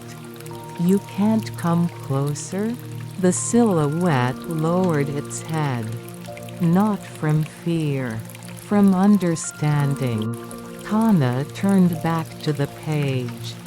The closer she came, the heavier the air felt, like humidity before rainfall, or silence after harsh words. When she reached out, the page shivered. Just once. Kana froze. Do you not want me to touch you? The page drifted slightly backward in answer. Not rejecting. Not escaping. Just afraid. Kana breathed gently, like calming an injured bird. It's okay. You don't have to come to me. I'll wait. The page trembled again, this time, a little softer. Kana knelt, lantern resting beside her on the floor. You're an unfinished memory too, aren't you? But maybe a painful one. The page reacted, darkening briefly like a shadow passing inside it. Kana waited. Slowly, with a hesitation that felt almost human, the page drifted closer. 1 inch. Then another. Until it hovered just within reach. Kana did not touch it. Not yet. Instead, she whispered, "Thank you for trying." The page brightened faintly. Then, finally, it touched her hand. A memory almost lost. The moment her fingers met it, the page opened without Kana unfolding it. And a memory poured quietly out. Kana saw herself older than the child at the desk, younger than she was now sitting in a school hallway after club activities. Her bag at her side. Her hair is slightly messy. A notebook was open on her knees. She was writing. Something important. Something from the heart. She remembered this day. The light. The sound of the distant gym echoes. But the memory wavered, as though damaged. The words on the page in her younger self's notebook blurred, dissolved, reformed, then scattered into unreadable shapes. Kana whispered, "I tore that page out." It wasn't dramatic, not traumatic.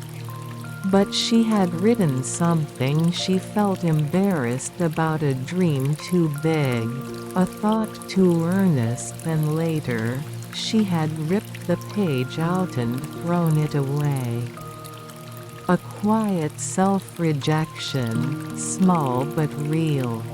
The silhouette behind her made a faint, aching sound, a soft exhale of empathy. Kana breathed out slowly. "That's why you didn't want to come near." Her voice trembled. "Because I pushed you away. Back then I pushed this part of me away." The page folded gently, as though bowing. Kana brought her hand to her chest. "I'm so sorry." The page brightened, not in forgiveness, but in relief. Kana lifted it with both hands and held it against the lantern. Light seeped into it, warm, gold, soft, until the page stopped trembling. Then it drifted upward into the room again, joining the others. The atmosphere softened. The silhouette beside her straightened, its presence calmer, as though part of its heaviness had been lifted. Kana stood, closing her eyes. "We're almost there," she whispered. "I can feel it." The room pulsed gently. The lantern flickered, not warning, but guiding. Something deeper waited ahead. Something the room had been hiding until now. Chapter 27: The Archive of Forgotten Breath. The last of the drifting pages settled into a slow, gentle orbit above Kana, as if the room itself were exhaling after a long-held breath. But the air had changed. Softer, thicker, as if memory had condensed into something almost touchable. Kana lifted the lantern. Its warm glow stretched forward, revealing a narrow passage at the back of the room, a place she hadn't noticed because the page had been drifting too densely before. The silhouette at her side turned its head toward the passage. It felt the shift, too. Kana whispered, "This wasn't here a moment ago." The silhouette nodded once, the gold in its chest shimmering faintly. Kana stepped forward. The floating pages parted, clearing a path as though bowing to someone who finally returned. A corridor built from breathing silence. The passage was long and lined with shelves. Not wooden, not metal, but something like lacquered air, solid yet translucent, as though each shelf was woven from light spun thin as thread. On the shelves were small, sealed envelopes. Hundreds, thousands, each as gently glowing. Kana reached for one instinctively, then paused. The envelope pulsed once, like a heartbeat responding to her presence. She swallowed. "These are mine too." The silhouette touched one. It brightened. Kana asked softly, "Are these thoughts I never said?" The silhouette pressed its hand against its chest and nodded. Kana exhaled. "Things I almost spoke of you swallowed instead." She reached for the envelope again. This time, it came willingly. The paper, if it was paper, felt warm against her fingers. She opened it. Inside the envelope a single breath. A small shimmer of light escaped into the air. Not a memory. Not a scene. A feeling. A tiny, delicate sigh of admiration she once had for someone she never told. A warmth, a gratitude, a quiet wish for someone's kindness to reach them. Kana blinked. "I forgot this." Not because it wasn't important, but because she had never let it out. The breath dissolved into the air gently, leaving behind a faint sweetness like plum blossoms in early spring. Kana closed the envelope. "One breath," she murmured. That's all it was. One small feeling. The silhouette watched her not sadly, but with the calm patience of someone who has waited years to be acknowledged. Kana placed the envelope back on the shelf. She continued down the corridor. As she passed, some envelopes pulsed once as if greeting her. Others remained still, memories waiting to be ready, not demanding anything. Kana whispered, "I didn't know I carried so much with me." The silhouette moved beside her, a steady shadow bathed in lantern light. "Thank you," Kana said suddenly, "for staying with me. Even when I didn't look at you." The silhouette's gold fissure glowed warmly. A deeper pull. The corridor ended at a simple sliding door. Not ornate, not glowing. Just a plain shoji door with a soft linen panel, like one found in an old countryside house. Kana stared at it. Her lantern dimmed slightly, not weakening, but bowing. The silhouette took a step forward, then stopped, its body stiffening. Kana turned. "You can't go through, can you?" The silhouette's head lowered. Not with fear, with acceptance. This door was meant for her alone. Kana placed her hand in the silhouette's shoulder. "You've come farther with me than I ever expected."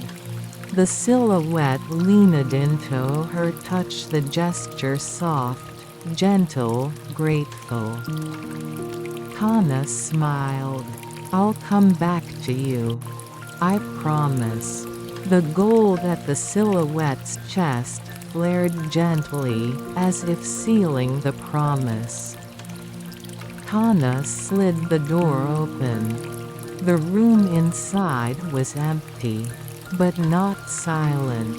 At first, Kana saw nothing but darkness. Then, something shifted. The darkness breathed. A slow, deep inhale. Then a long, soft exhale.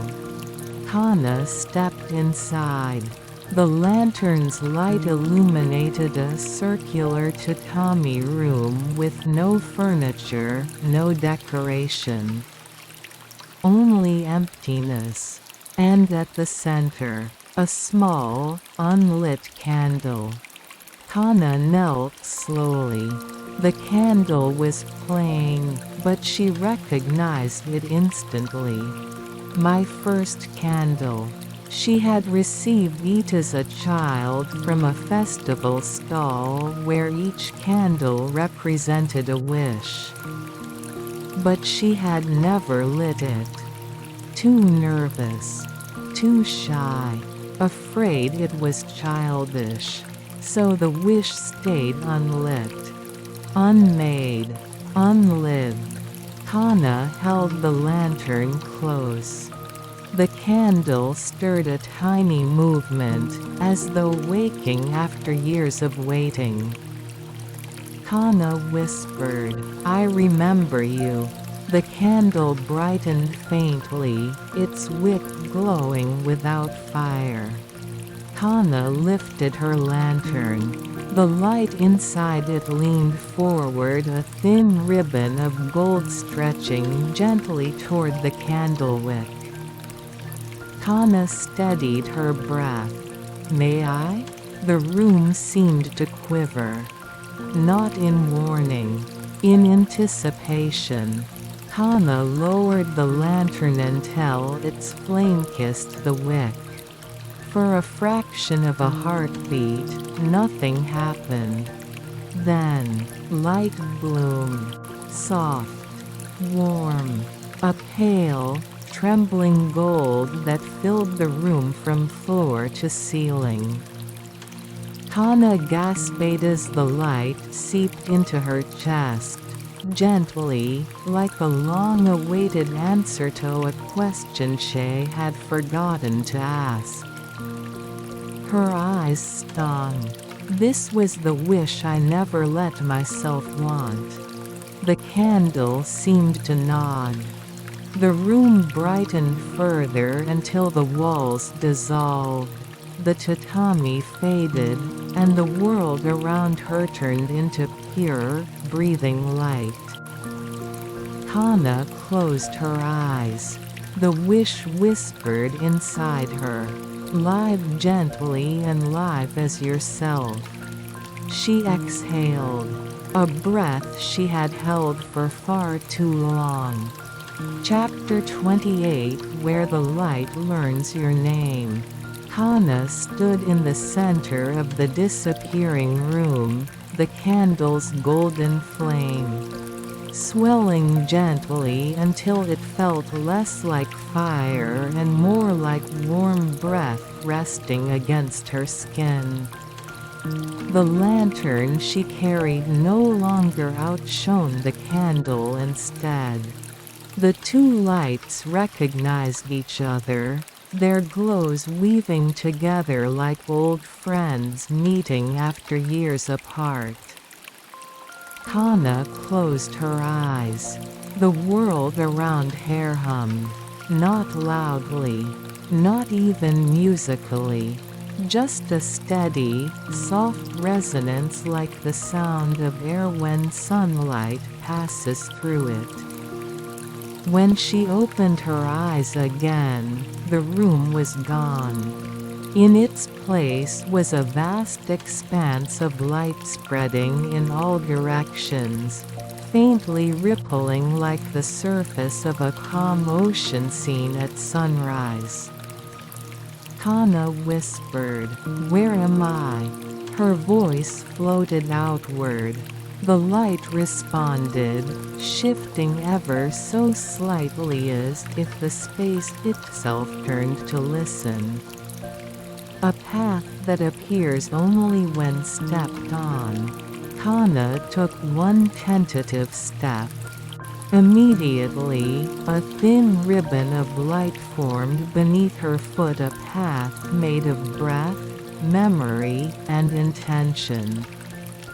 Not forcing her, not guiding her, simply appearing because she moved.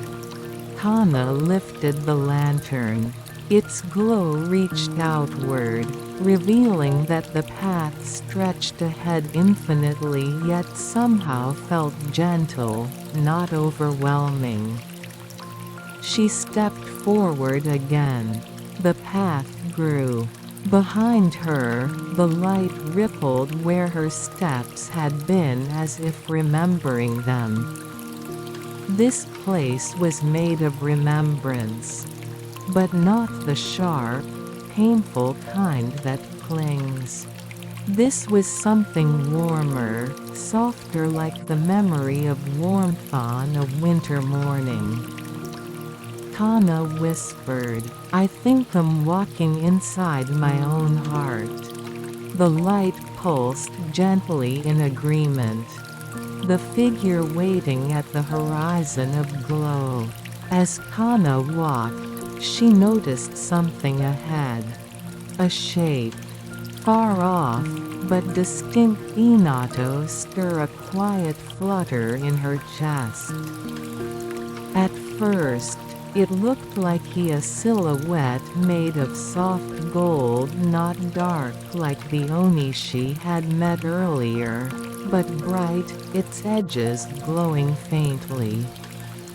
It stood still. Patient, not approaching, but not turning away.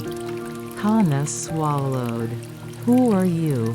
The figure did not answer. Not yet. Kana continued forward, each step bringing more clarity. The golden figure sharpened, still faceless, but with a posture familiar. Inato make her breath hitch. It wasn't towering or distant. It was small, child-sized. Kana's heartbeat softened. A child? The figure shimmered. The light around it brightened. Kana moved faster, not running, but with the urgency of someone approaching a truth they have avoided without knowing why. When she reached it, she finally saw. The figure was a little girl, made entirely of gentle gold light. She had no face, but her outline was unmistakable. The slight tilt of the head. The tentative posture. The hands held together shyly. Kana's breath trembled. "Me." Her voice broke into a whisper. "You're me." The child's silhouette tilted its head, acknowledging without moving. The child who waited where the light gathers. Kana knelt so she was eye level with the golden child. "Were you here the whole time?" The child nodded once. Kana's eyes softened, a warmth gathering behind them. "I'm sorry," she murmured. "I didn't know I'd left you so far behind." The child reached out a hand of shimmering gold. Kana hesitated, not out of fear, but from the overwhelming tenderness rising in her chest. Then she took the child's hand. It was warm, real, not like holding memory, like holding possibility. The golden child leaned forward and touched her forehead to Kana's. A soft warmth spread through Kana's mind, a quiet comfort she had forgotten she once sought. Then, the child whispered, a tiny voice made of the faintest light, "Don't grow away from me." Kana's breath caught. Tears gathered silently in her eyes. She wrapped her arms around the child, pulling her close. "I won't," she whispered. "I promise. I'm done leaving you behind." The child glowed brighter. The light expanded, circling them, embracing them both. When the child becomes light, slowly, so slowly, Kana barely noticed the child dissolved into glow. Not in disappearance, but in return. The light moved from the child into Kana's chest like warm morning sunlight flowing through a window. Kana gasped softly as a radiant warmth settled inside her, gentle, steady, whole. The light whispered, "Welcome back." Kana pressed a hand to her chest. A soft gold shimmer answered her touch. A part of herself that had been waiting for years was finally home. She wiped her eyes, smiling through her breath. "I'm ready," she whispered to the endless glow around her. The world of light breathed. Then slowly, beautifully, it began to change again, making way for what she needed next.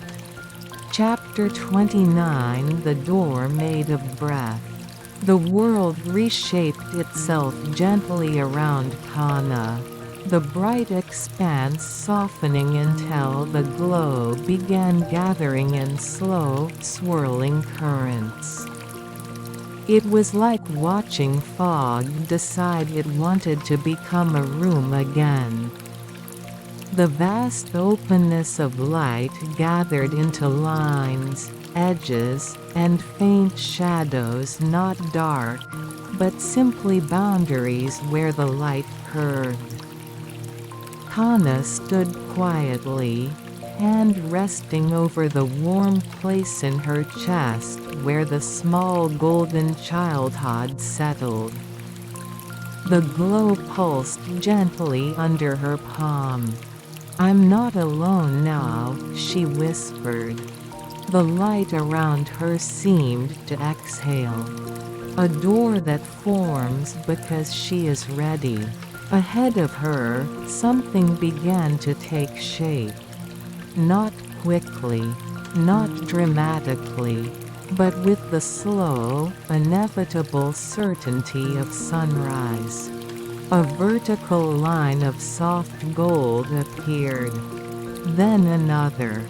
Then a curve, the outline of a doorway. its frame woven out of light like threads drawn from breath. There was no wall around it. Just a door standing freely in the middle of nothing. Kana stepped closer. The door shimmered faintly, like the surface of water glimpsed through tears. She raised a hand and traced the golden frame with her fingertips. It felt warm, alive, like touching the edge of a dream that remembered her. Kana whispered, "Are you showing me what comes next?" The door pulsed once, a subtle affirmation. But it did not open. Not yet. The whisper beneath the silence. Kana leaned forward and placed her under the glowing surface. There was a sound so faint she might have imagined it. A soft rustling, like wind moving through paper. Or like someone turning pages in a distant room. Her breath trembled. "A library?" she murmured. The scent was faint, warm, dry, comforting. Old books. Tatami warmed by sunlight. The exact scent that had followed her since this journey began. But now it was stronger. Closer. Alive. Kana stepped back slightly, pressing a hand to her chest again. Inside, the golden warmth responded with a soft pulse like a nod. She exhaled slowly. "I understand," she whispered. "You're telling me that the next step is mine to choose." The door remained still, silent, patient. It would not open for her. She had to open it herself. The quiet bravery of a single breath. Kana placed both hands on the door's glowing surface. It felt warm like summer light captured in wood. She closed her eyes and inhaled deeply, deliberately, as if gathering not courage but permission. Then she let the breath go. The release was steady, calm, certain. As she exhaled, the door responded. A faint click rippled through the frame, gentle, decisive. Then, the door opened inward in its own, slow and graceful, as if moved by the air Kana had released.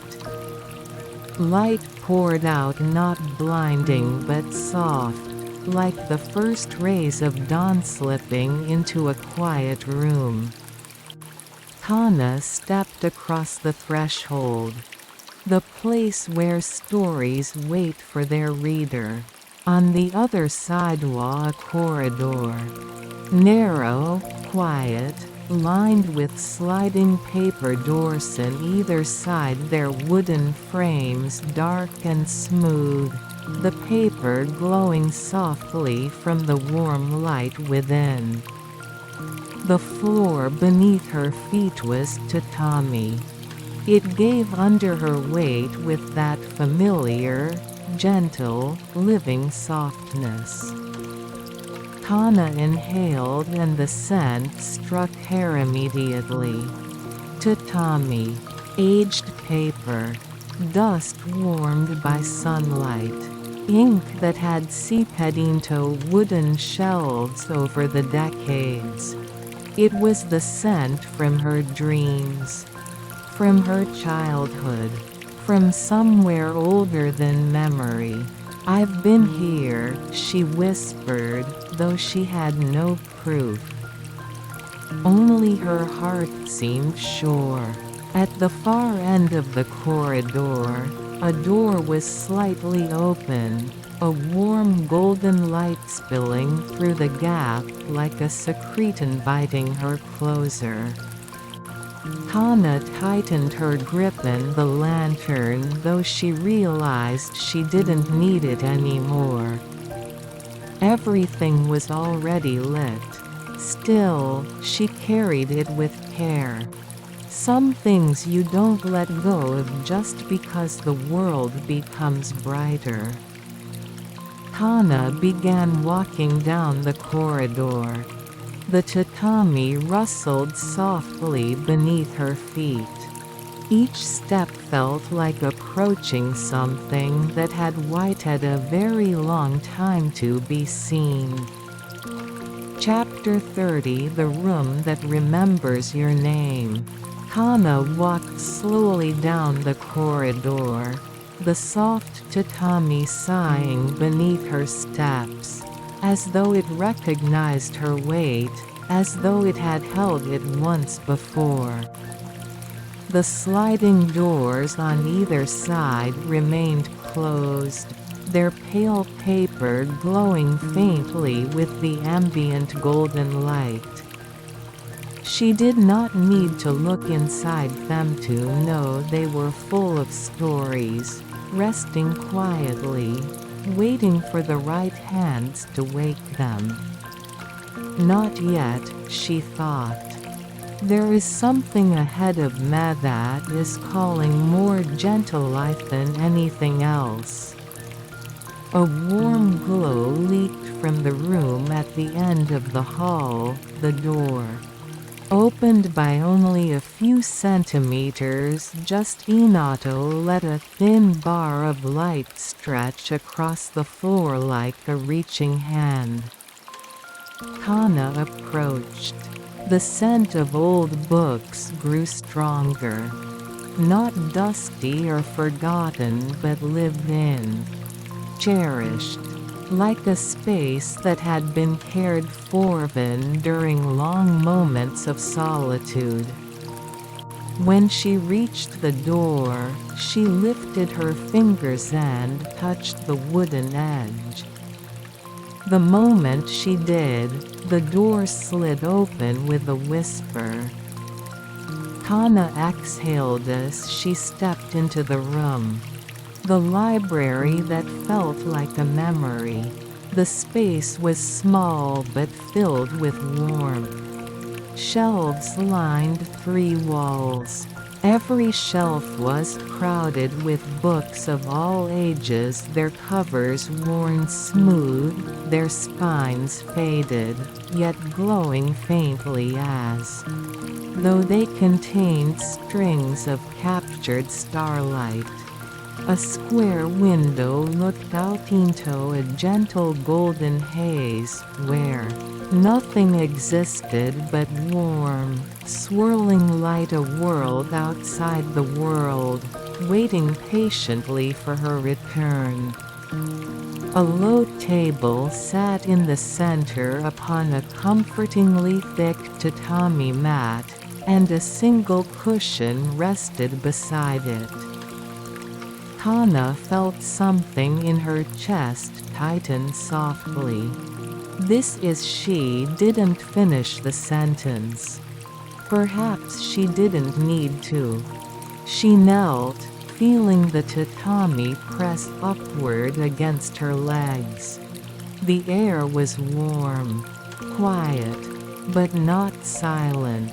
If she listened carefully, she could hear soft page turning as though every book was breathing slowly. Her right hand drifted to the lantern she still carried.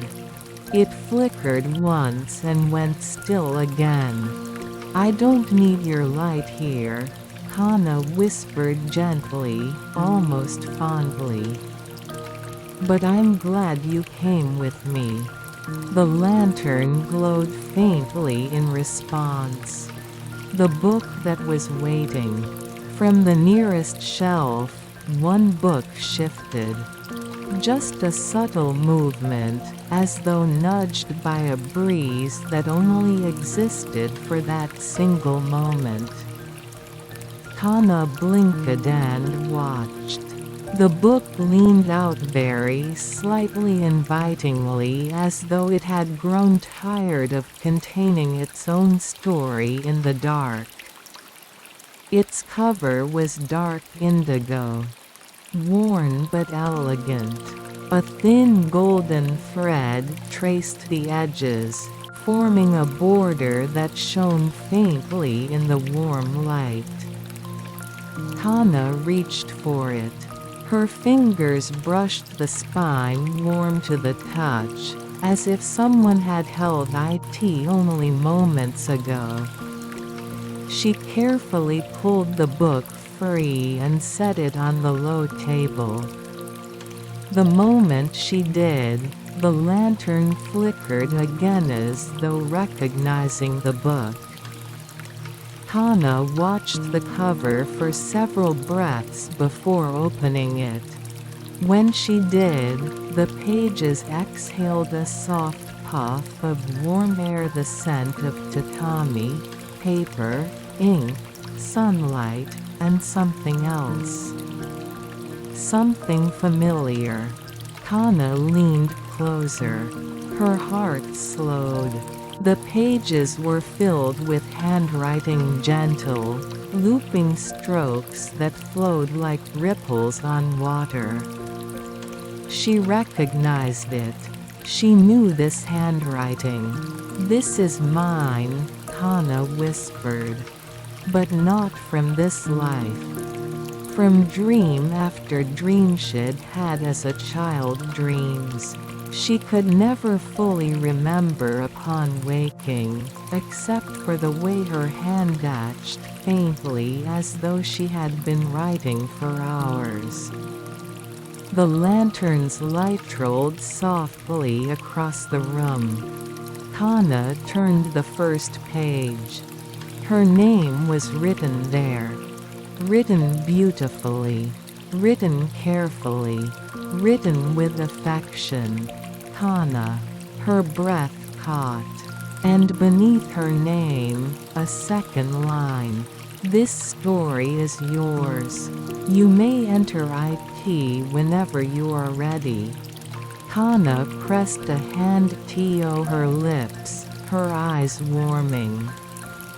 "I've been searching for you," she whispered to the book, to the room, to the part of herself she'd forgotten.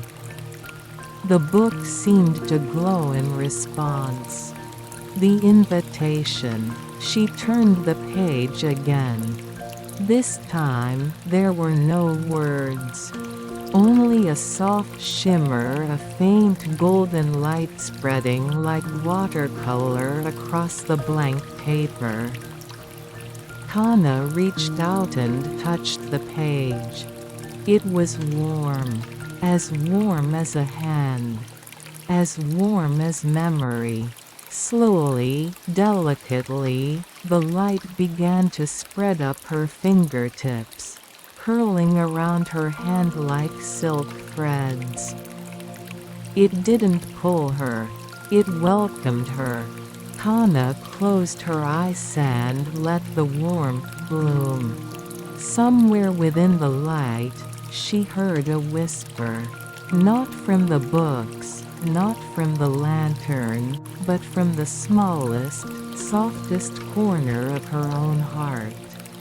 "Come home." Kana exhaled. And she went forward. Final chapter where the story breathes you back home. Kana stepped into the gold-washed light that bloomed from the open book, not with fear, not even with hesitation, but with the quiet certainty of someone returning to a place that has been calling for far too long.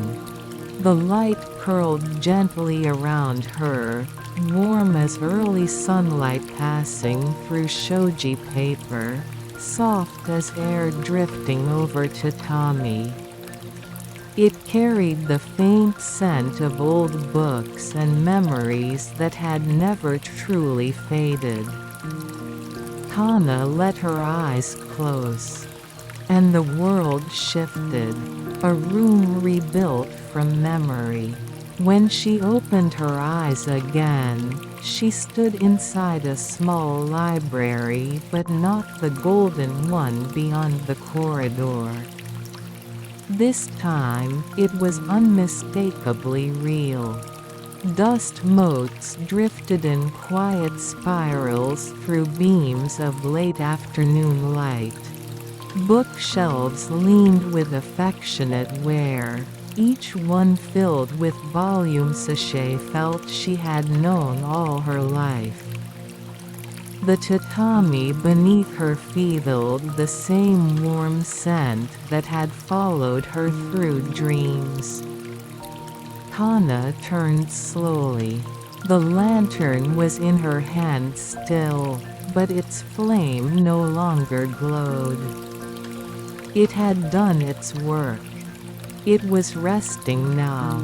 On the low tabline the center of the room lay the indigo book closed, its cover still faintly warm. Kana knelt beside it.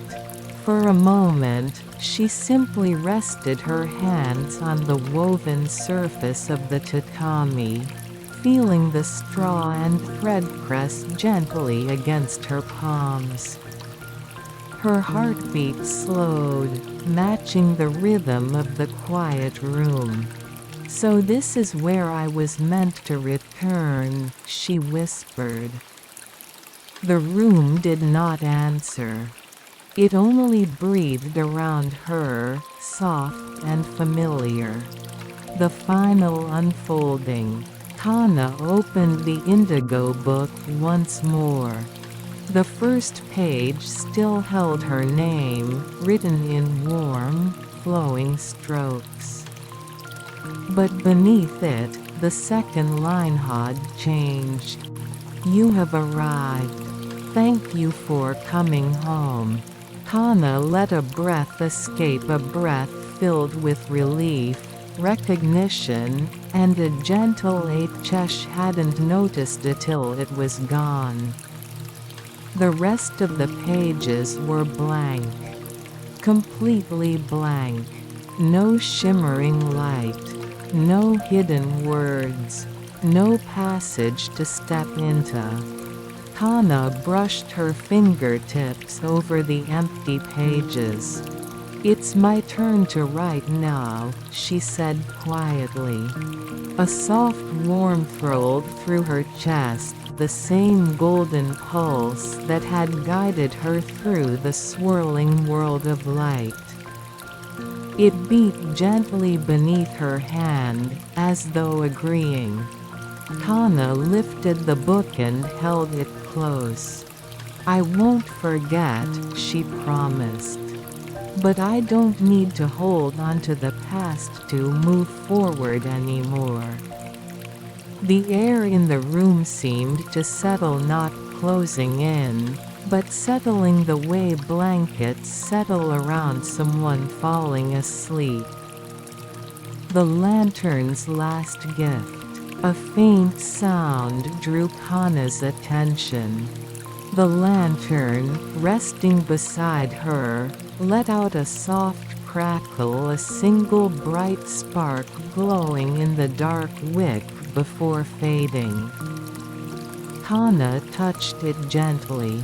"Thank you," she whispered. The lantern did not answer. But the quiet, gentle warmth inside her chest was enough. She set the lantern aside, closed the indigo book for the last time. The cover glowed just faintly, a final acknowledgement. And then it, too, became still. The walk back into the world. Kana slid open the shoji door leading out of the little library. A peaceful dusk waited for her, lavender sky, soft shadows, the low hum of evening insects. The world felt familiar and new at the same time. She stepped outside and closed the door behind her, knowing she could return whenever she wished, not because the room was magical, but because it lived inside her now. With the indigo book held gently to her chest, she walked down the quiet path toward home. Each step was light, unhurried, reflected softly in the calm surface of the approaching night. The scent of tatami and old books lingered behind her, blending with the cool air. Kana exhaled once more, a long, peaceful breath, and the world exhaled with her.